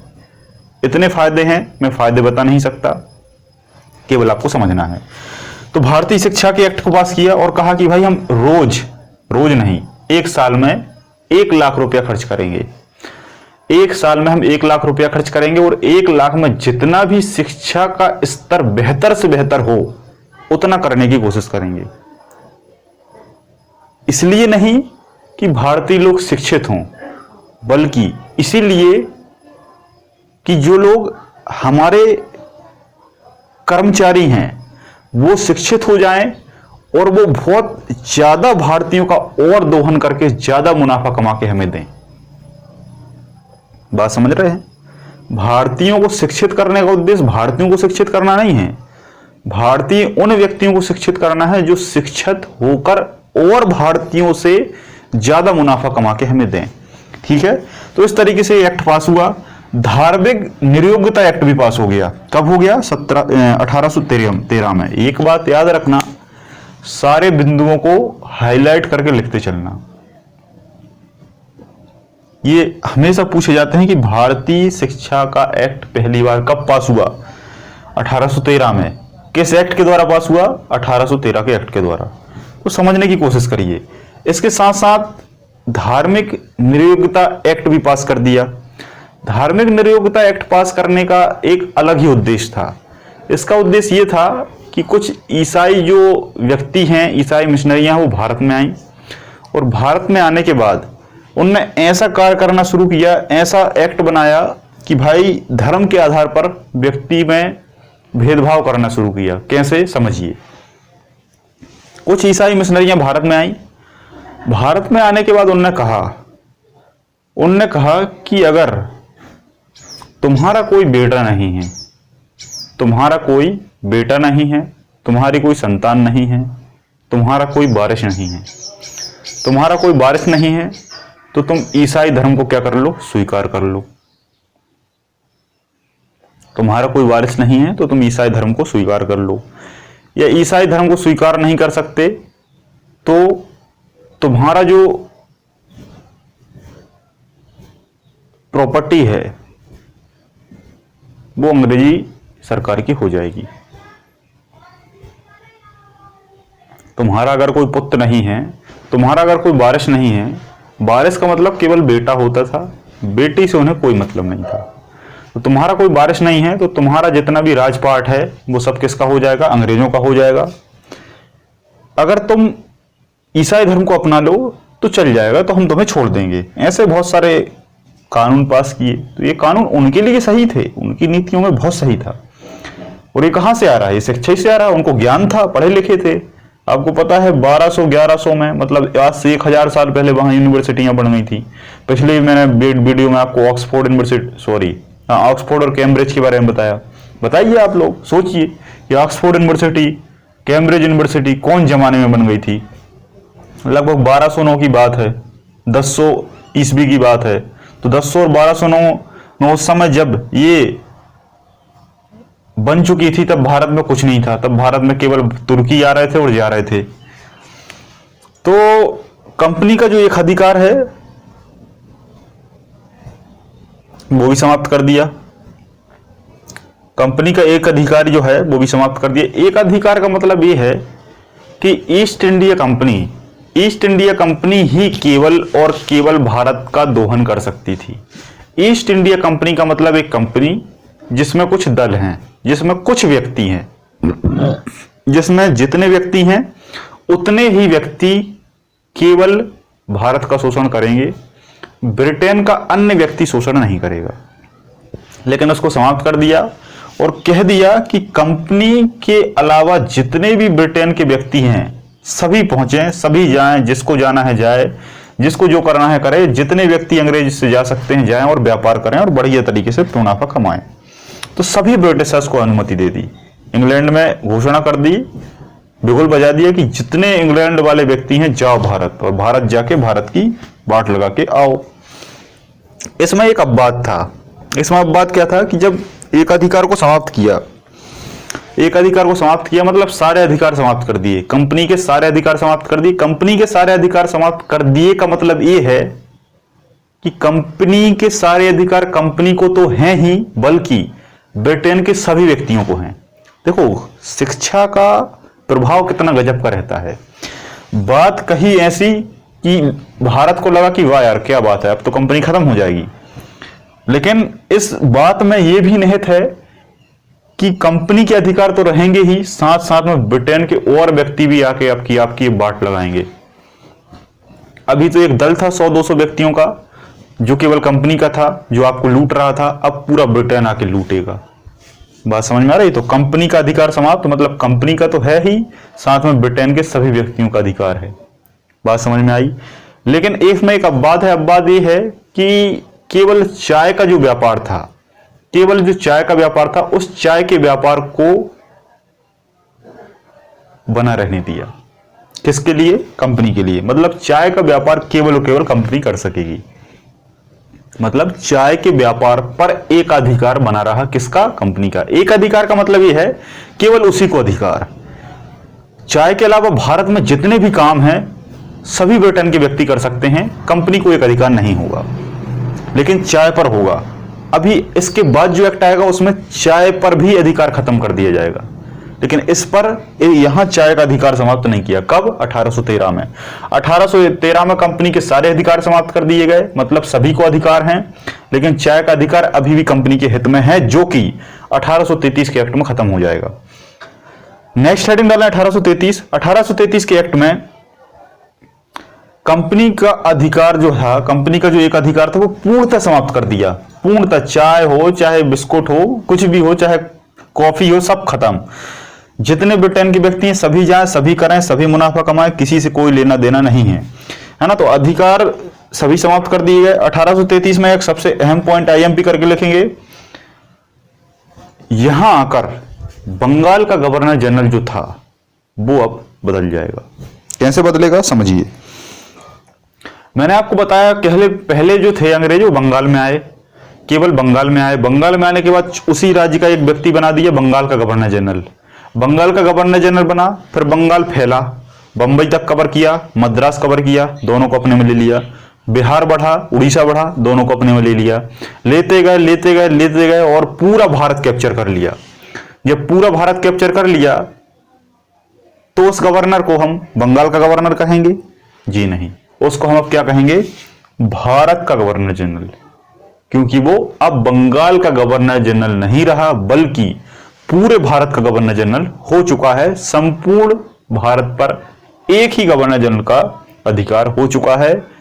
अतः वह गवर्नर जो नियम, जो कानून, जो नीति, जो योजना बनाएगा सो वो पूरे भारत पर लागू होगा। सीधा सा मतलब ये है। और ये बना कौन? ये बना कौन? पद तो बन गया, लेकिन बना व्यक्ति कौन? William Bentinck. कौन बना? William betting. बात क्लियर है? तो विलियम बेटिंग को यहां बना दिया, ऑल पावर दे दी, कानून भी दे दिया कि भाई कानून भी तुम ही बनाओगे। एक बजट पास होगा, बजट पास होगा, एक बजट। पहले अलग अलग प्रेसिडेंसी के अलग अलग बजट होते थे, अब एक बजट होगा पूरे भारत का, है ना। उसके साथ साथ आयोग का गठन भी कौन करेगा? आयोग का गठन भी भाई साहब यही करेंगे, यही करेंगे। एक विधि आयोग भी बना दिया, है ना, एक विधि आयोग भी बना दिया। और विधि आयोग ऐसा बनाया, विधि आयोग कई बार पूछा जाता है कि विधि आयोग के अध्यक्ष कौन थे? विधि आयोग के अध्यक्ष थे लॉर्ड मैकाले, है ना। तो लॉर्ड मैकाले की अध्यक्षता में, लॉर्ड मैकाले की अध्यक्षता में 1834 में विधि आयोग बना। किस एक्ट पर? 1833 के एक्ट पर। बात समझने की कोशिश करिए। 1833 के एक्ट के आधार पर 1834 में विधि आयोग लॉर्ड मैकाले की अध्यक्षता में विलियम बेटिंग द्वारा बनाया गया। बहुत अंतर है, समझने की कोशिश करिए, नोट्स बनाइए, क्लियर हो जाएगा। इसमें 4 मेंबर थे, 4 सदस्य थे और वही सदस्य मिलकर काम करते थे। एक चीज और थोड़ा सा मैं बताने की कोशिश करूंगा, इसको आप स्टार बना के लिख लीजिए, ठीक है। ये ना इस एक्ट की बात है ना उस एक्ट की बात है, इसे बीचों बीच आप स्टार बना के लिखेंगे। 1833 के पहले जितने भी अधिनियम थे, जितने भी एक्ट थे, वो विनियमन एक्ट कहलाते थे। 1833 के पहले जितने भी अधिनियम थे, जितने भी एक्ट थे, वो विनियमन एक्ट कहलाते थे। और 1833 के बाद जितने थे वो अधिनियम एक्ट कहलाते थे। अधिनियम हिंदी में, इंग्लिश में एक्ट। तो पहले 1833 के अधिनियम, विनियमन और उसके बाद अधिनियम। ये थोड़ा सा वोकैब के आधार पर डिफरेंस है, ज्यादा कोई अंतर नहीं है, लेकिन हम अब जब पढ़ते हैं तो इसे अधिनियम ही कह देते हैं। बस क्वेश्चन आ जाए तो याद रखना है। नेक्स्ट हेडिंग डालें 1853 का एक्ट। 1853 का जो एक्ट था, इसमें विधायक जो पावर थी, है ना, जो कानूनी शक्तियां थी, कानूनी शक्तियों को प्रशासन से अलग कर दिया गया। जितनी भी विधायी शक्ति थी, विधायी शक्ति को कानून से अलग कर दिया, प्रशासन से अलग कर दिया। प्रशासन से अलग करने के बाद उसको किसे ट्रांसफर कर दिया? उसे ट्रांसफर कर दिया विधान परिषद को। इसको विधान परिषद। सीधी सी बात है, देखो विधायी शक्ति का मतलब क्या होता है? विधायी शक्ति का मतलब होता है कानूनी शक्ति। कानून किसके हाथ में है? अदालत, पुलिस के हाथ में है। तो अदालत और पुलिस का काम अगर गवर्नर जनरल करेगा तो अच्छा लगेगा क्या? कानून, जैसे मान लो जज है, जज निर्णय देता है, अब वही निर्णय मैं कहूं कि नायब तहसीलदार दे, कलेक्टर दे, डिप्टी कलेक्टर दे, पटवारी दे, आरआई दे, सचिव दे, तो अच्छा लगेगा क्या? नहीं लगेगा। तो जिसका जो काम है वो उसी को दे दो, क्या मतलब है फालतू में। तो इतना वही किया शिक्षा के आधार पर कि विधायी जितनी भी शक्ति है उसको हम विधान परिषद को दे देते हैं। विधान परिषद, आज की विधान परिषद नहीं, ये विधान परिषद उस समय की थी, नाम ही है विधान परिषद, ठीक है। लेजिस्लेटिव काउंसिल इसको इंग्लिश में कहा जाता है। 8 से 12 मेंबर इसमें हो सकते थे, 8 मिनिमम, 12 मैक्सिमम सदस्य इसमें हो सकते थे। लेकिन नियम बनाने की जो शक्ति है वो गवर्नर जनरल के ही पास थी। लेकिन प्रशासन की शक्ति किसको दे दी? लेफ्टिनेंट गवर्नर को दे दी। कि प्रशासन की जो शक्ति है वो लेफ्टिनेंट गवर्नर के हाथ में होगी, और लेफ्टिनेंट गवर्नर की नियुक्ति की गई। कर्मचारी, हाँ एक चीज और याद रखो, एक चीज सबसे इंपॉर्टेंट, इसे भी हाईलाइट करके लिखो। आप सभी लोग कंपटीशन एग्जाम की तैयारी कर रहे हैं, आप सभी लोग कंपटीशन एग्जाम की तैयारी कर रहे हैं, है ना। कंपटीशन एग्जाम की तैयारी या कॉम्पिटिटिव एग्जाम की जो तैयारी है, इस तैयारी को हिंदी में कहा जाता है प्रतियोगी परीक्षाएं। इसको क्या कहा जाता है? प्रतियोगी परीक्षाएं, है ना। तो कभी आपसे अगर कोई पूछ ले कि बेटा तुम जिस परीक्षा की तैयारी कर रहे हो, कंपटीशन की तैयारी कर रहे हो, इस कंपटीशन की शुरुआत कब से हुई? कभी आपसे कोई पूछ ले प्रतियोगी परीक्षाओं की शुरुआत कब हुई, कंपटीशन एग्जाम की शुरुआत कब हुई, तो आप उसे क्या बताएंगे कि भाई भारत में सबसे पहले जो कंपटीशन की तैयारी थी वो 1853 से शुरू हुई थी। क्यों हुई थी? कर्मचारियों की भर्ती के लिए। तो कर्मचारियों की पहले भर्ती कैसे होती थी? पहले भर्ती ऐसे ही हो जाती थी, गवर्नर जनरल ने कह दिया कि हाँ इसको ले लो, इसको ले लो, इसको ले लो, इसको ले लो, किसी को भी ले लिया, वो उस काबिल है भी या नहीं, लेकिन फिर भी ले लिया। लेने के बाद वो पद पे बैठा, काम नहीं कर पाया, सारा सिस्टम खराब हो गया, इससे बहुत बड़ा लॉस हुआ। तो इस लॉस को बचाने के लिए फिर शिक्षा आ गई। देखो शिक्षा का कितना अहम रोल है। शिक्षित व्यक्ति आएगा, पढ़ा लिखा व्यक्ति आएगा, अच्छा काम कर पाएगा, अच्छा काम करेगा, ज्यादा मुनाफा मिलेगा। तो वही किया, एक कर्मचारी भर्ती के लिए प्रतियोगी परीक्षाएं बना दी कि भाई प्रतियोगी परीक्षा में जो पास हो जाएगा सो वही कर्मचारी बनेगा, जिससे एक अच्छा काम हो सके। तो कंपटीशन की शुरुआत कहां से हुई? 1853 से। बोर्ड ऑफ डायरेक्टर का जो मेंबर था उसमें 24 से कम 18 24 उसके जो मेंबर थे बोर्ड ऑफ डायरेक्टर के, बोर्ड ऑफ डायरेक्टर में पहले 24 मेंबर हुआ करते थे, उनको कम करके 18 कर दिया। एक हेड हुआ करता था, उसका एक हेड हुआ करता था, ठीक है, किसका? बोर्ड ऑफ डायरेक्टर का। तो बोर्ड ऑफ डायरेक्टर का जो हेड था वो उस समय कौन था? Charles would. 1853 में कौन था? Charles Wood. तो Charles Wood board of director का हेड था। तो चार्ल्स वुड ने एक एक्ट पास किया जिसका नाम था वुड डिस्पैच। वुड उसका नाम था और उसको डिस्पैच कर दिया, तो उसको वुड डिस्पैच कहा जाता है। वुड डिस्पैच कब पारित हुआ? 19 जुलाई 1954 को। 19 जुलाई 1954 को वुड डिस्पैच पारित किया गया। और ये वुड डिस्पैच और कुछ नहीं बल्कि शिक्षा के लिए एक बहुत बड़ा एक्ट था, जिसमें शिक्षा के संबंध में बहुत सारी बातें कही गई थी और शिक्षा को बढ़ावा दिया गया था। इसी कारण इसको भारतीय शिक्षा का मैग्ना कार्टा कहा जाता है। इसी कारण इसको भारतीय शिक्षा का मैग्ना कार्टा कहा जाता है। भारतीय शिक्षा का मैग्ना कार्टा कहने का अर्थ ये है कि भारतीय शिक्षा का ये सबसे बड़ा लिखित दस्तावेज था, जिसमें शिक्षा के संबंध में बहुत सारी बातें लिखी थी, है ना। नेक्स्ट हम बात करते हैं 1858 का एक्ट। नेक्स्ट अजेंडा है 1858 का एक्ट। 1858 का एक्ट पढ़ने से आपको थोड़ा सा याद हो रहा होगा कि 1857 की क्रांति हो चुकी है। अगर क्रांति समझ में नहीं आती, प्लेलिस्ट में जाके, हिस्ट्री में जाके 1857 की क्रांति का वीडियो आप देख लेंगे। तो 1857 की क्रांति के समय पीएम थे लॉर्ड डर्बी। लॉर्ड डर्बी बने पीएम, पामस्टन ने रिजाइन दिया और इस एक्ट पर विक्टोरिया जी ने साइन किए। पीएम लॉर्ड डर्बी बने और विक्टोरिया ने इस पर साइन किए। और साइन करने के बाद ये जो एक्ट है 1858 का, ये भारत पहुंचा। भारत 1 नवंबर 1858 को ये भारत पहुंचा। और भारत में पहुंचा कहाँ? इलाहाबाद में। इलाहाबाद में पहुंचने के बाद भाई साहब का नाम था कैनिन। तो लॉर्ड कैनिन ने इसको पढ़ा और पढ़ने के बाद भारतीयों की वाट लगा दी। इस एक्ट को इलाहाबाद में लॉर्ड कैनिन द्वारा पढ़ा गया। और लॉर्ड कैनिन जब इसको पढ़ा तो लॉर्ड कैनिन को भारत का प्रथम वायसराय नियुक्त कर दिया गया। बात क्लियर है। अब आपके दिमाग में आ रहा होगा कि गवर्नर जनरल में और वायसराय में क्या अंतर है।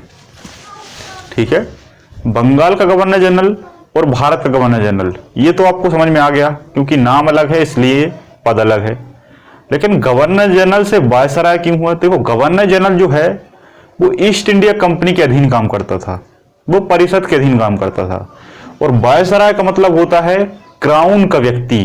किसका व्यक्ति? क्राउन का व्यक्ति। क्राउन का मतलब होता है राजा का व्यक्ति या रानी का व्यक्ति, राजा का व्यक्ति या रानी का व्यक्ति। क्योंकि इस एक्ट को वास्तविक तौर पर महारानी विक्टोरिया ने तैयार किया और महारानी विक्टोरिया ने कहा कि अब से भारत में क्राउन का शासन होगा, ना कि गवर्नर जनरल का। ऐसा क्यों कहा? इसके पीछे भी एक राज है। इसके पीछे भी राज है कि जितने व्यक्ति ईस्ट इंडिया कंपनी में या अलग से भारत जा रहे हैं वो वहीं जाके बस जा रहे हैं। इतने ज्यादा वहीं के हो गए कि वहीं इनने शादी कर ली, वहीं के भाषा सीख गया। आपने देखा होगा कुछ अंग्रेज हिंदी बोलते थे धड़ाके से, धड़ाके से हिंदी बोलने लगे। ऐसा क्यों हो रहा है? वहां जाके बहुत पैसा कमा रहे हैं। तो महारानी विक्टोरिया को लगा कि यार भारत में कुछ तो है दम, इसलिए भारत में जो अंग्रेज जाता है सो वहीं का हो जाता है। महारानी विक्टोरिया ने कहा कि अब ईस्ट इंडिया ये अलग करो, अब यहां पर धीरे से हमारा शासन लाओ। तो हमारा शासन जब लाओगे तो हमारा व्यक्ति होना चाहिए, और जब हमारा व्यक्ति होना चाहिए तो हमारा पद होना चाहिए। और हमारे पद को हमने क्या किया? वायसराय कर दिया, है ना। गवर्नर जनरल सभी का जनरल अधिकारी होता था, लेकिन वायसराय किसका चमचा है? महारानी विक्टोरिया का, मतलब सम्राज्ञी का, मतलब शासन, राजशाही शासन का। तो राजशाही शासन को क्राउन कहा जाता है और उसके व्यक्ति को वायसराय कहना लगा। और वायसराय पर बैठने वाला पहला व्यक्ति था लॉर्ड कैनन। सभी शक्ति ब्रिटेन की संसद के पास अब पहुंच चुकी हैं। सभी शक्ति ब्रिटेन की संसद या ब्रिटेन की पार्लियामेंट के पास पहुंच चुकी हैं। पार्लियामेंट उस समय केवल नाम के लिए होती थी, वास्तविक शक्ति राजा या रानी के पास ही होती थी। ठीक है, तो संसद के पास शक्ति पहुंची, मतलब बाय डिफॉल्ट रानी के पास सारी शक्ति पहुंची। और रानी का चमचा कौन? वायसराय। वायसराय कौन? Lord Canning. फिर भी इन्होंने एक और चाल खेली। इन्होंने कहा नहीं बेटा, वायसराय कभी भी बगावत कर सकता है, इसलिए हम अपना एक और चमचा रखेंगे। उस चमचे के अलग पद को उन्होंने कहा सचिव, है ना। जो आज हमारे वर्तमान में सचिव है ये उन्हीं की देन है। तो सचिव कहा कि सचिव की नियुक्ति भी कर दो, चलो भाई इंडियन काउंसिल में एक सचिव बना दो। सचिव बना दिया और सचिव के पास ज्यादा शक्तियां दे दी। वायसराय केवल चमचा है, शक्ति दे दी सचिव को। अब दोनों मिलकर काम करेंगे, दोनों मिलकर काम करेंगे, दोनों की सहमति पर काम होगा। एक से भले दो, दो से भला एक नहीं होता, इसलिए एक से भले दो कर दिए, दो निर्णय लेंगे, काम अच्छा होगा। इसलिए फिर आप देखते हैं मॉन्टेग्यू, चेम्सफोर्ड, मार्ले, मिंटो। ठीक है, तो यहां पर सैनिक भर्ती के लिए एक रॉयल कमीशन बना दिया गया है। अभी तक कर्मचारियों के लिए हमने परीक्षाएं लागू की, अब चलो भाई सैनिकों के भी लिए हम ऐसे भर्ती नहीं करेंगे। रॉयल कमीशन बना, रॉयल कमीशन बना। बंगाल में 1:2 में भर्ती होगी। 1:2 का मतलब 1 अनुपात में अंग्रेज होंगे, 2 अनुपात में भारत होंगे। 50 भारतीय तो 25 अंग्रेज। बात क्लियर है। मद्रास और मुंबई में थोड़ा सा अनुपात अलग रखा, 1:3 कर दिया, मतलब 75 भारतीय तो 25 अंग्रेज, क्योंकि अंग्रेजों की संख्या कम थी। इसके बाद 1861 का एक्ट आया। 1861 के एक्ट को हम इंडियन काउंसिल एक्ट कहते हैं। इंडियन काउंसिल एक्ट कहते हैं। गवर्नर जनरल जो था उसको अदर पावर दे दी गई। अदर पावर क्या क्या दे दी? और शक्तियां देने की कोशिश करी कि भाई तुम देखो नए प्रांत भी बना सकते हो, सीमा परिवर्तन भी कर सकते हो, प्रांत का नामकरण भी कर सकते हो, है ना। ये सब दे दी। गवर्नर को अध्यादेश की भी शक्ति दे दी। गवर्नर को अध्यादेश की भी शक्ति दे दी। अध्यादेश को ऑर्डिनेंस कहा जाता है। ऑर्डिनेंस क्या है, अध्यादेश क्या है, समझिए। आगे मैं इस पर एक सेपरेट टॉपिक बनाऊंगा क्योंकि ये पॉलिटी का हिस्सा है, लेकिन फिर भी समझ लीजिए। अध्यादेश का मतलब ये होता है कि उस क्षेत्र का सबसे प्रमुख व्यक्ति अगर कोई कानून बनाना चाहता है और उस कानून में कोई बाधा आती है तो वो सडनली एक अपना बिल पास करता है और उस पर खुद के साइन करता है और उसको जारी कर देता है, और वो कानून तुरंत बन जाता है उसी टाइम से। फिर उसके बाद उस पर बैठक होती है, उस समय अवधि का वक्त दिया जाता है, उस वक्त के आधार पर फिर बाद में वो चीजें होती रहती हैं। ठीक है, तो अध्यादेश अपने भारत में वर्तमान में 6 महीने के लिए बनता है। 6 महीने, देखो होता क्या है, लोकसभा और राज्यसभा की मंजूरी चाहिए। अभी जैसे 3 तलाक बिल आया था, तो 3 तलाक बिल आया, लोकसभा में पास हो गया, राज्यसभा में पास नहीं हुआ, फेल हो गया। बीजेपी का दिमाग खराब हो गया। बीजेपी ने राष्ट्रपति जी का अध्यादेश निकालो, अध्यादेश निकाल दिया। जिस दिन निकला उसी दिन से 3 तलाक बिल लागू। अब 3 तलाक दिया तो जेल में डाल के धुनाई होगी और सजा अलग और धाराएं अलग। तो आज से ही बन गया। फिर बाद में कहा कि यार लोकसभा राज्यसभा 6 महीने तक देख लेंगे। मतलब यह है कि 6 महीने तक लोकसभा राज्यसभा कर सकती है। ठीक है, तो 6 महीने तक लोकसभा राज्यसभा ने अगर बहुमत दे दिया तो वो कानून बना रहेगा, अगर मना कर दिया तो वो कानून रद्द हो जाएगा। बात क्लियर है? थोड़ा विरोधाभास है लेकिन समझने की कोशिश करिए। तो अध्यादेश की शक्ति भी आ गई। अध्यादेश की शक्ति आने के बाद कैबिनेट ने विभागीय प्रणाली बनाई। डिपार्टमेंट आज भारत में जितने भी हैं, स्वास्थ्य विभाग, पुलिस विभाग, वित्त विभाग, स्वास्थ्य कर्मी, इसके अलावा ट्रैफिक विभाग है ना, राजस्व विभाग, जितने भी विभाग हैं, कृषक विभाग है ना, कानून विभाग, वन विभाग, जितने भी विभाग हैं वो कब बने थे? 1861 में। 1861 की देन है कि भारत में सभी डिपार्टमेंट विभागों का निर्माण हुआ। आज भी अगर नियुक्ति पुलिस की होती है तो उसमें 1861 एक्ट की बात लिखी जाती है कि उस एक्ट के समय जो विभाग बना था उसी विभाग के आधार पर हम तुम्हारी नियुक्ति इस विभाग में कर रहे हैं। बात क्लियर है? तो बोलिए यस। इसके बाद मंत्रिमंडल की व्यवस्था हुई, लेकिन ज्यादा कुछ नहीं है। फिर आया 1873 का एक्ट। 1873 के एक्ट में कुछ नहीं कहा। 1873 के एक्ट में महारानी ने कहा कि कंपनी का खेल बहुत हुआ, कंपनी का जो खेल है वो बहुत हुआ। डेडलाइन दे दी कि कंपनी वाले अब तुम समझ जाओ, अब तुम अपने आप को बचा लो, हम तुम्हें कभी भंग कर सकते हैं। पहले एक डेडलाइन दे दी ताकि वो अपने आप को थोड़ा सा, है ना, पहले जैसे कुछ भी होता है तो पहले थोड़ा सा समझाइश दी जाती है, फिर एक्शन लिया जाता है। तो 1873 में कंपनी को समझाइश दे दी कि हम तुम्हें भंग कर देंगे, और 1 जनवरी 1884 को खत्म कर दिया, भंग कर दिया। ये क्वेश्चन कई बार पूछा गया है कि ईस्ट इंडिया कंपनी आई तो ये सब जानते हैं, लेकिन भंग कब हुई? 1884 को। 1884 को ईस्ट इंडिया कंपनी खत्म। 1876 का एक्ट आया।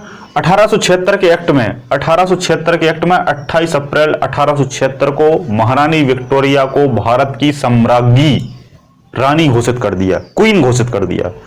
क्यों कर दिया? क्योंकि अभी तक क्या था, एक इंग्लैंड था, एक इंग्लैंड का कुछ दल था, वो भारत पर क्या कर रहा था? शासन कर रहा था। अब भारत में इतना ज्यादा फायदा हुआ कि सारा इंग्लैंड का खर्च भारत से ही चल रहा है, सारा इंग्लैंड का मुनाफा भारत से ही हो रहा है, सारे इंग्लैंड के लोग भारत के ऊपर ही पल रहे हैं, टुकड़ों पर। बात समझ में आ रही है?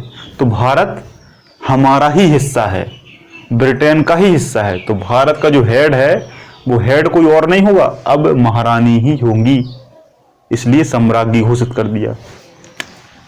1776 में साम्राज्ञी घोषित किया। 6 सदस्यों की नियुक्ति हुई और एक लोक निर्माण विभाग भी बना दिया कि भाई लोगों के विकास में एक विभाग कार्यरत रहे। इसके बाद 1892 का एक्ट आया। 1892 का एक्ट जो आया वो मुख्य तौर पर इल्बर्ट बिल के विवाद से आया था। इल्बर्ट बिल का जन्म हुआ था कांग्रेस की स्थापना के बाद। कांग्रेस की स्थापना 1885 में हुई। उसके बाद इल्बर्ट बिल आया। इल्बर्ट बिल में ये कहा गया कि जिस प्रकार से यूरोप मतलब ब्रिटेन के लोग न्याय प्रक्रिया में भाग लेते हैं, उसी प्रकार से भारतीय लोग भी बराबर से न्याय प्रक्रिया में भाग लेंगे, मतलब वकील भी होंगे, जज भी होंगे। तो थोड़ा सा बुरा लगा। बुरा लगने के बाद ये एक्ट आया। संसदीय प्रभाव शुरू हुआ, मतलब अब संसद का ही प्रभाव होगा। इन्होंने कहा चलो एक हम निर्वाचन प्रणाली भी शुरुआत कर देते हैं, चुनाव पद्धति भी शुरू कर दी। चुनाव कैसा हुआ? अप्रत्यक्ष होगा चुनाव। इन्होंने सबसे पहले चुनाव की बात कही तो कब कही? ये बात आपको याद रखना है 1892 के एक्ट में। ये आपसे पूछा जा सकता है और समाज में भी लोग आपसे पूछ सकते हैं कि तुम पढ़े लिखे हो तो बताओ चुनाव भारत में कब शुरू हुआ? चुनाव भारत में कब शुरू हुआ? तो सबसे पहले निर्वाचन की बात हुई 1892 में। कैसे? अप्रत्यक्ष इंडिविजुअल इलेक्शन अप्रत्यक्ष चुनाव। अप्रत्यक्ष चुनाव का मतलब यह है कि जिसमें जनता वोट ना डाले, बल्कि जनता के द्वारा चुने हुए व्यक्ति आगे वोट डालें। लेकिन उतना प्रभावी नहीं था। अधिकार दिए गए बजट पर बहस करने का इसी एक्ट में। कब? 1892 में। 1892 में भारतीय लोगों को कुछ अधिकार दिए गए। अभी तक इन्होंने सोचा कि यार चलो बहुत दोहन कर लिया, अब कुछ अधिकार भी हम देते हैं। तो कुछ भारतीयों को अधिकार दिए, कुछ भारतीयों के अधिकार छीने। कौन कौन से? सुनिए। अधिकार दिए बजट पर बहस करने का। अगर हमने बजट पेश किया है, बजट का मतलब होता है साल भर का लेखा जोखा। जब साल भर का लेखा जोखा हमने दिया तो तुम पूछ सकते हो कि भाई किसमें कितना खर्च, कितना फायदा, कितना नुकसान, पूछ सकते हो, बहस कर सकते हो। प्रश्न पूछने का अधिकार दे दिया। बहस तो कर लोगे, प्रश्न भी पूछ लोगे कि ऐसा हुआ तो क्यों हुआ, प्रश्न पूछ लोगे। लेकिन एक ही प्रश्न पूछ के शांत बैठ जाओगे। दूसरा क्वेश्चन नहीं पूछ सकते, काउंटर क्वेश्चन नहीं पूछ सकते। तो बहस करने का अधिकार दिया बजट पर, प्रश्न पूछने का अधिकार दिया। कौन सा अधिकार नहीं दिया? वोट देने का अधिकार। भारतीय वोट नहीं देगा।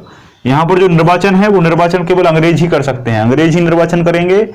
भारतीय लोग वोट नहीं दे सकते, भारतीय लोग वोट नहीं देंगे, भारतीय लोग अनुपूरक प्रश्न नहीं पूछेंगे, मतलब काउंटर क्वेश्चन नहीं पूछेंगे। एक प्रश्न पूछेंगे, शांत बैठ जाएंगे। क्लियर है?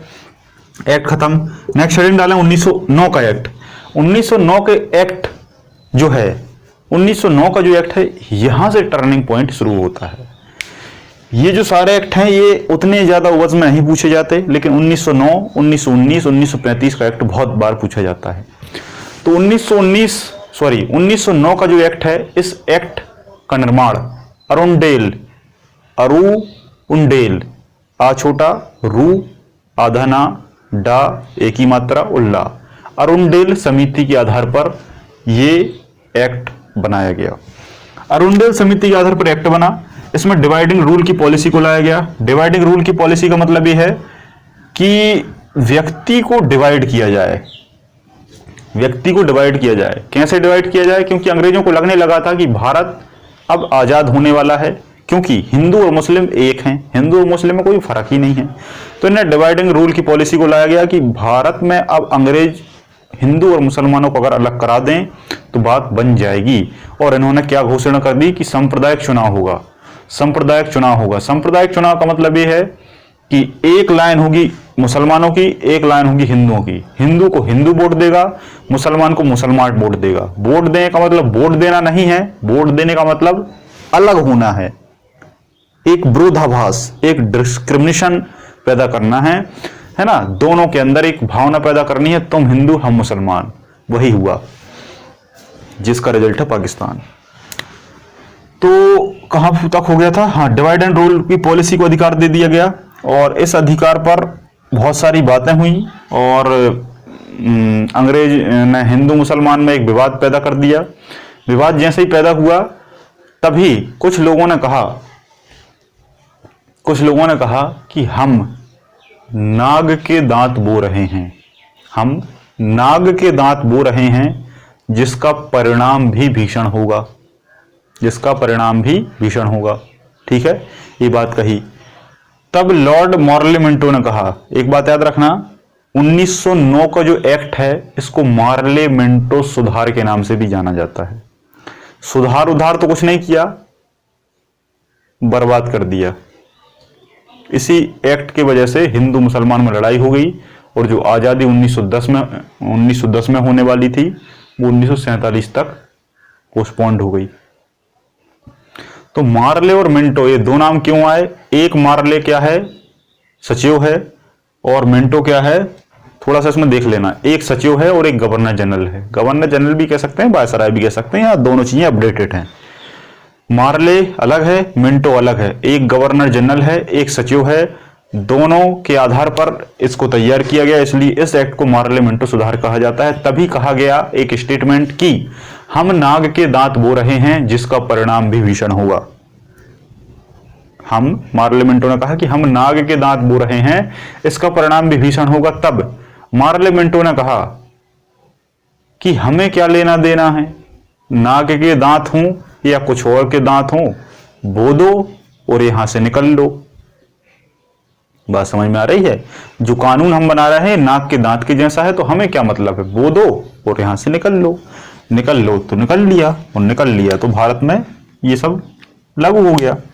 फिर यहाँ पर कुछ अधिकार दिए, है ना, इनने कहा चलो एक अधिकार और है वो दे ही देते हैं। फिर इनने कहा जो तुम प्रश्न पूछते थे, जो तुम प्रश्न करते थे बजट में, अब उसके अलावा एक और प्रश्न कर सकते हो, मतलब अनुपूरक प्रश्न पूछने का अधिकार दिया, काउंटर क्वेश्चन पूछने का अधिकार दिया।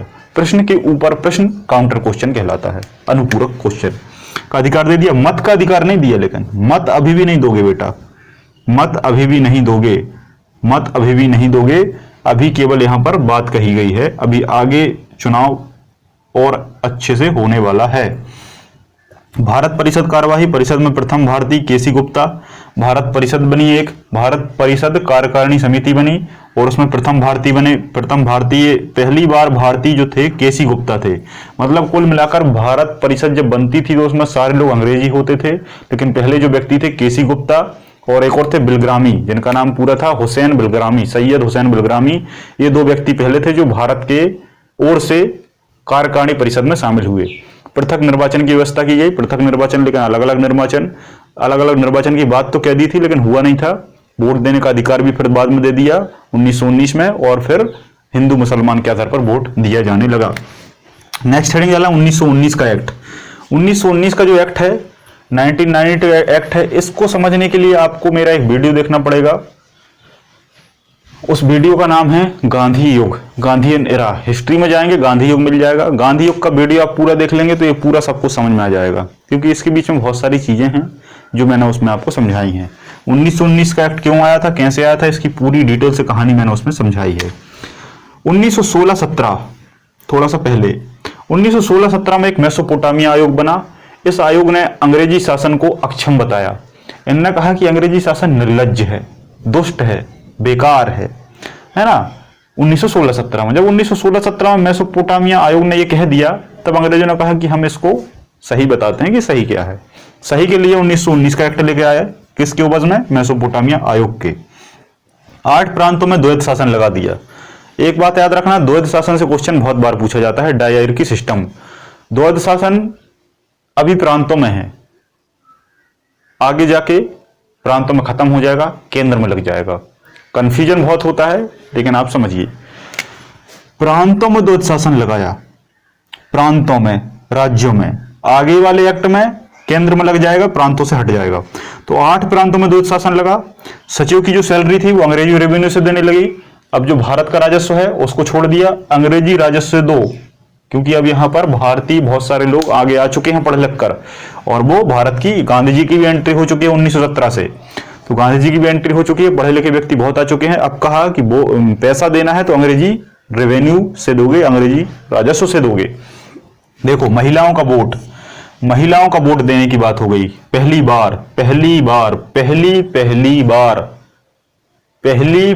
बार अगर महिलाओं को कभी वोट दिया, या महिलाओं ने कभी वोट दिया, अगर कोई महिला या कोई स्त्री मेरा ये वीडियो देख रही है तो वो बहुत अच्छे से समझ ले कि तुम लोगों को जो पहला अधिकार है वोट का वो 1919 में दिया गया था। प्रत्यक्ष चुनाव प्रणाली, यहां पर पहली बार, है ना, गाना नहीं गाऊंगा, वो आप समझदार हैं। पहली बार प्रत्यक्ष चुनाव प्रणाली, मतलब अब जनता सीधे वोट देगी, क्योंकि जब महिलाएं देंगी तो जनता भी देगी ना। तो प्रत्यक्ष चुनाव प्रणाली आई, लेकिन सांप्रदायिक रहा, सांप्रदायिक चुनाव रहा।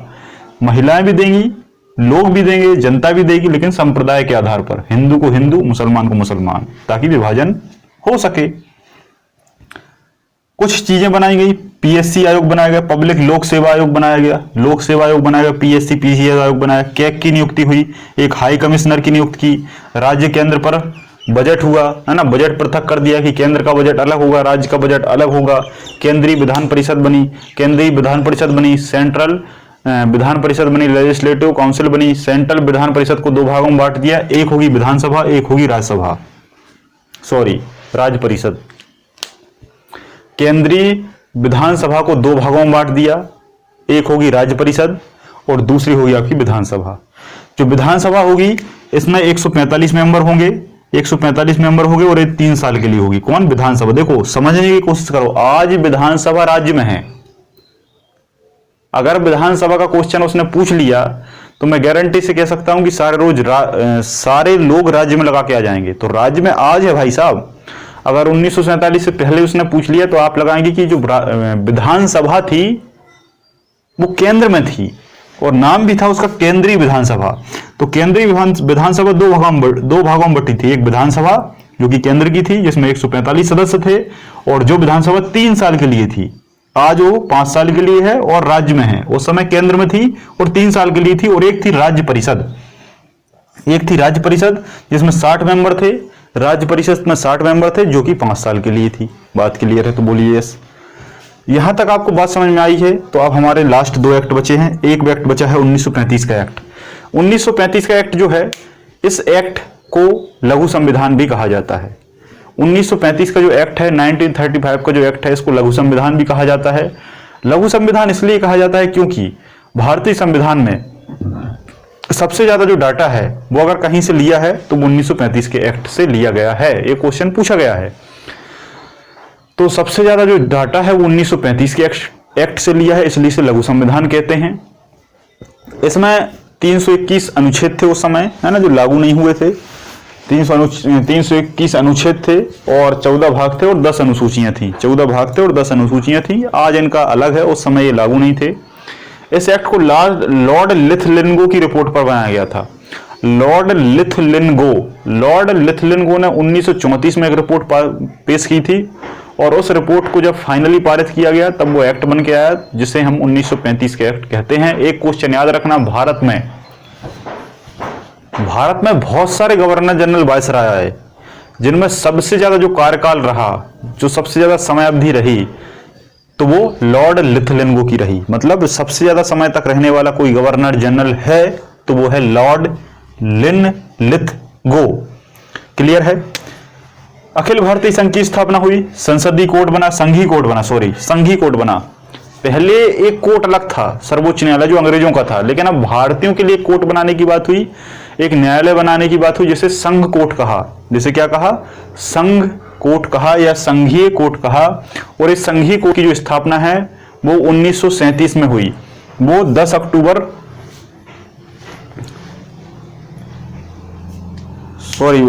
1937 में हुई। अक्टूबर 1937 में हुई।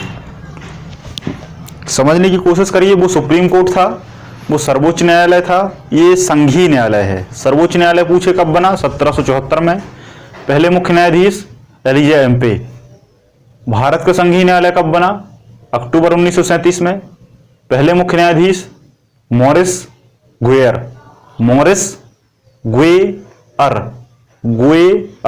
गाधा वा एक ही मात्रा, या और रा, गुएर। मॉरिस गुएर बने। स्वतंत्र भारत का कोर्ट कब बना? तो 1951 में। पहले मुख्य न्यायाधीश कौन बने?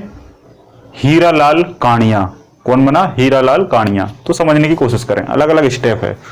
तो मॉरिस गुएर को बनाया गया पहला भारत का संघीय न्यायालय का मुख्य न्यायाधीश। भारत परिषद का अंत हुआ। बर्मा को अलग कर दिया। बर्मा मतलब म्यांमार। जैसे भारत का नाम पहले हिंदुस्तान था, आज भारत है, वैसे ही म्यांमार का पुराना नाम बर्मा था। तो बर्मा को 1935 के एक्ट के आधार पर अलग कर दिया। फाइनली 1937 में अलग हो पाया था। निश्चित डेट नहीं है, समय अधिक लगा। प्रांत में द्वैध शासन खत्म हो गया। देखो, यहां प्रांत में द्वैध शासन लागू हुआ था, यहां प्रांत में द्वैध शासन खत्म कर दिया, और वही द्वैध शासन को ट्रांसफर कर दिया केंद्र में। कहां कर दिया? केंद्र में। द्वैध शासन का मतलब यह है कि 2 प्रकार से शासन होगा। द्वैध शासन का मतलब यह है कि 2 प्रकार से शासन होगा। एक जो आपका मंत्रिमंडल होगा वो 2 प्रकार से होगा, 2 भागों में बटा होगा, एक विधानसभा, एक राज्य परिषद, और 2 आधार पर वो क्या करेगा? काम करेगा। इसलिए उसे द्वैध शासन कहा जाता है ना। इसके बाद इसी एक्ट के आधार पर आरबीआई की स्थापना हुई। आरबीआई की स्थापना वैसे तो हिल्टन यंग कमीशन के आयोग पर की गई थी। एक कमीशन बना था जिसका नाम था Hilton young commission. Hilton young commission का पुराना नाम था रॉयल कमीशन। कभी आपसे पूछा जाए कि हिल्टन यंग कमीशन का पुराना नाम क्या था, तो रॉयल कमीशन। तो रॉयल कमीशन के आधार पर हिल्टन यंग कमीशन बना। हिल्टन यंग कमीशन के आधार पर आरबीआई की स्थापना हुई। आरबीआई की स्थापना सबसे पहले पश्चिम बंगाल में 1 अप्रैल 1935 को की गई थी। आरबीआई की स्थापना 1 अप्रैल 1935 में की गई थी, जिसके पहले गवर्नर ओसबर्न स्मिथ थे, जिसके पहले गवर्नर ओसबर्न स्मिथ थे, जबकि महिला गवर्नर उदैसी जी थी। महिला गवर्नर उदैसी जी थी। एक बात याद रखना, ये महिला गवर्नर प्रमुख गवर्नर नहीं थी, ये सब गवर्नर या डिप्टी गवर्नर थी, उदैसी जी थी। और अगर आपसे पूछे कि भारतीय पहले गवर्नर कौन थे, देखो ये गवर्नर वो गवर्नर जनरल नहीं है, ये गवर्नर आरबीआई का गवर्नर है। जैसे वर्तमान में शक्तिकांत दास हैं, वर्तमान में शक्तिकांत दास हैं, आपके उर्जित आर पटेल जी भी रहे हैं, सुब्बा राव जी भी रहे हैं, है ना, ऐसे बहुत सारे रहे हैं, रघुराम राजन रहे हैं। तो गवर्नर का मतलब जिसके नोट पर साइन हो। तो पहले नोट पर साइन करने वाला जो गवर्नर जनरल था वो 1935 में बना 1 अप्रैल को, जिसका नाम था ओसबर्न स्मिथ। उसके बाद भारतीय गवर्नर जनरल जो बने उनका नाम था सीडी देशमुख, और जो महिला बनी उनका नाम था उदैसी, और जो वर्तमान में गवर्नर हैं उनका नाम है शक्तिकांत दास। बात क्लियर है तो बोलिए यस। एक बार क्वेश्चन पूछा जाता है आरबीआई कितनी लागत से बना, तो 5 करोड़ की लागत से आरबीआई की स्थापना हुई, जिसका नाम था रिजर्व बैंक ऑफ इंडिया। इसको बैंकों का बैंक, सबसे बड़ा बैंक कहा जाता है। क्यों कहा जाता है? क्योंकि ये सभी बैंक को कंट्रोल करता है। और 1935 में कलकत्ता में बना, लेकिन 2 साल तक कलकत्ता में रहा। 2 साल के बाद इसे 1937 में बंबई में ला दिया गया, और 1937 से लेकर आज 2020 तक ये बंबई में ही है। मतलब आरबीआई का जो हेडक्वार्टर है वो मुंबई में स्थित है। बात क्लियर है तो बोलिए यस। तो हिल्टन यंग आयोग बन गया, ये सब हो गया। उसके बाद जिन्ना साहब सामने आए। जिन्ना ने कहा कि ये एक सड़ा हुआ कानून है। जिन्ना ने कहा 1935 का जो कानून है ये सड़ा हुआ कानून है, कोई मतलब का नहीं है, बेकार की चीज है, इससे अच्छा तो ये ना आता। क्योंकि उसे अपना पाकिस्तान चाहिए था, उसे अपना मुस्लिम संप्रदाय चाहिए था। हिंदू मुस्लिम की जो बात है वो समाज में सबसे ज्यादा फैलाई तो वो एक ही व्यक्ति था, जिन्ना, है ना। फिर बाद में बीमारी से मर गया था। तो जिन्ना के बाद नेहरू जी ने भी कहा। नेहरू जी का स्टेटमेंट था कि ये एक ऐसी गाड़ी है, एक अनेक ब्रेकों वाली इंजन रहित गाड़ी है। ये जो कानून है ये अनेक ब्रेकों वाली इंजन रहित गाड़ी है, जिसमें अनेक ब्रेक तो हैं लेकिन इंजन नहीं है। ब्रेक लगा दोगे क्या फायदा जब इंजन ही नहीं है, गाड़ी चलेगी ही नहीं, तो ब्रेक लगाने से क्या फायदा है। मतलब बार बार रुकने वाला ये क्या है, कानून है। इस कानून का कोई मतलब नहीं है, ऐसी बात इन्होंने कही। और यहां पर बात आपको क्लियर होगी। नेहरू जी ने एक चीज और कही कि ये गुलामी का अधिकार पत्र है। अधिकार पत्र तो है लेकिन ये गुलामी का अधिकार पत्र है, ये और गुलाम बनाने की बात कही जा रही है। 1937 में चुनाव संपन्न हुए। 1937 में चुनाव संपन्न हुए। ये चुनाव स्वतंत्र चुनाव नहीं थे, ये चुनाव केवल भारतीयों के चुनाव थे, और भारतीयों के अपने मन के आधार पर थे। वास्तविक शक्ति अंग्रेजों के ही हाथ में थी। 1937 में हमने चुनाव कर लिया। लगभग 11 विधान परिषदों में चुनाव हुआ। 11 विधान परिषदों में जब चुनाव हुआ तो कांग्रेस बहुमत में आई। ये वो कांग्रेस नहीं थी, ये पुरानी कांग्रेस थी। इसमें सभी पार्टियां सम्मिलित थीं, और जिसमें यूपी से जो मुख्यमंत्री बने उनका नाम था गोविंद बल्लभ पंत। उनका नाम क्या था? गोविंद बल्लभ पंत। तो गोविंद बल्लभ पंत मुख्यमंत्री बने 134 सीटें लेकर कांग्रेस से। इसके अलावा 11 विधान परिषदों में अलग अलग बने, जिसको आपको याद नहीं रखना है। 1939 में जो मुस्लिम लीग थी, मुस्लिम लीग 1905 में बनी थी। 1905 में मुस्लिम लीग की स्थापना सलीमुल्लाह खान और आगा खान ने की थी। लेकिन 1939 में मुस्लिम लीग ने कांग्रेस से त्यागपत्र दे दिया, कांग्रेस से अलग हो गई। जब कांग्रेस से अलग हो गई तो 22 दिसंबर 1939 को मुक्ति दिवस मनाया गया, इसलिए कि हम कांग्रेस से मुक्त हो चुके हैं और हमें पाकिस्तान चाहिए। और पाकिस्तान शब्द की जो उत्पत्ति है वो चौधरी रहमत अली के द्वारा की गई। चौधरी रहमत अली एक पढ़ने वाला व्यक्ति था, यूनिवर्सिटी में पढ़ता था, जिसने पाकिस्तान शब्द को दिया है। बात क्लियर है तो बोलिए यस। तो ये सब हो गया, त्यागपत्र दे दिया। 1940 में व्यक्तिगत सत्याग्रह हुआ। इसी समय सेकेंड वर्ल्ड वॉर भी चल रहा था। 1939 से सेकेंड वर्ल्ड वॉर शुरू हुआ, 1945 तक सेकेंड वर्ल्ड वॉर चला। सेकेंड वर्ल्ड वॉर पर एक सेपरेट वीडियो आएगा 1-2 घंटे का, उसमें पूरे विश्व युद्ध को मैं समझा दूंगा। 2 वीडियो आएंगे, प्रथम विश्व युद्ध और द्वितीय विश्व युद्ध, वेट करिए। और इसके आधार पर बेबिल प्लान आया। बेबिल प्लान में ज्यादा कुछ नहीं हो पाया। बेबिल प्लान पर यह कहा गया कि मुस्लिम और हिंदुओं के पद बराबर होंगे। भारतीयों का ठीक है, लेकिन जिन्ना ने कहा मुस्लिमों को मैं चुनूंगा, सारे लोग अड़ गए, तुम कैसे चुनोगे, जनता चुनेगी। असफल हो गया। असफल होने के बाद कैबिनेट मिशन आया। कैबिनेट मिशन 1946 में आया। कैबिनेट मिशन में बहुत सारी बातें कही गई और फिर फाइनली डिसीजन आया कि पाकिस्तान को अब अलग कर दो, पाकिस्तान को अब अलग कर दो। गांधी जी इसके पक्ष में नहीं थे, अबुल कलाम भी इसके पक्ष में नहीं थे, लेकिन मजबूरन ऐसा करना पड़ा। फिर सरदार पटेल ने भी स्टेटमेंट दे दिया कि अगर शरीर के कोई भाग में खराबी आ जाए, शरीर के अगर कोई भाग में खराबी आ जाए तो उस भाग को शरीर से काट कर अलग कर देना ही उचित होता है, नहीं तो वो छोटा सा एक भाग आपके पूरे शरीर को खराब कर देगा।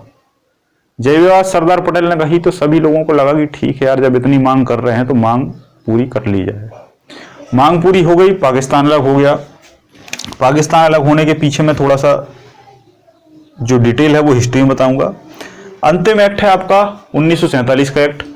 1947 के एक्ट को भारत स्वतंत्रता अधिनियम या भारत इंडिपेंडेंट एक्ट कहा जाता है, भारत स्वतंत्रता अधिनियम कहा जाता है 1947। ये अधिनियम पास हुआ।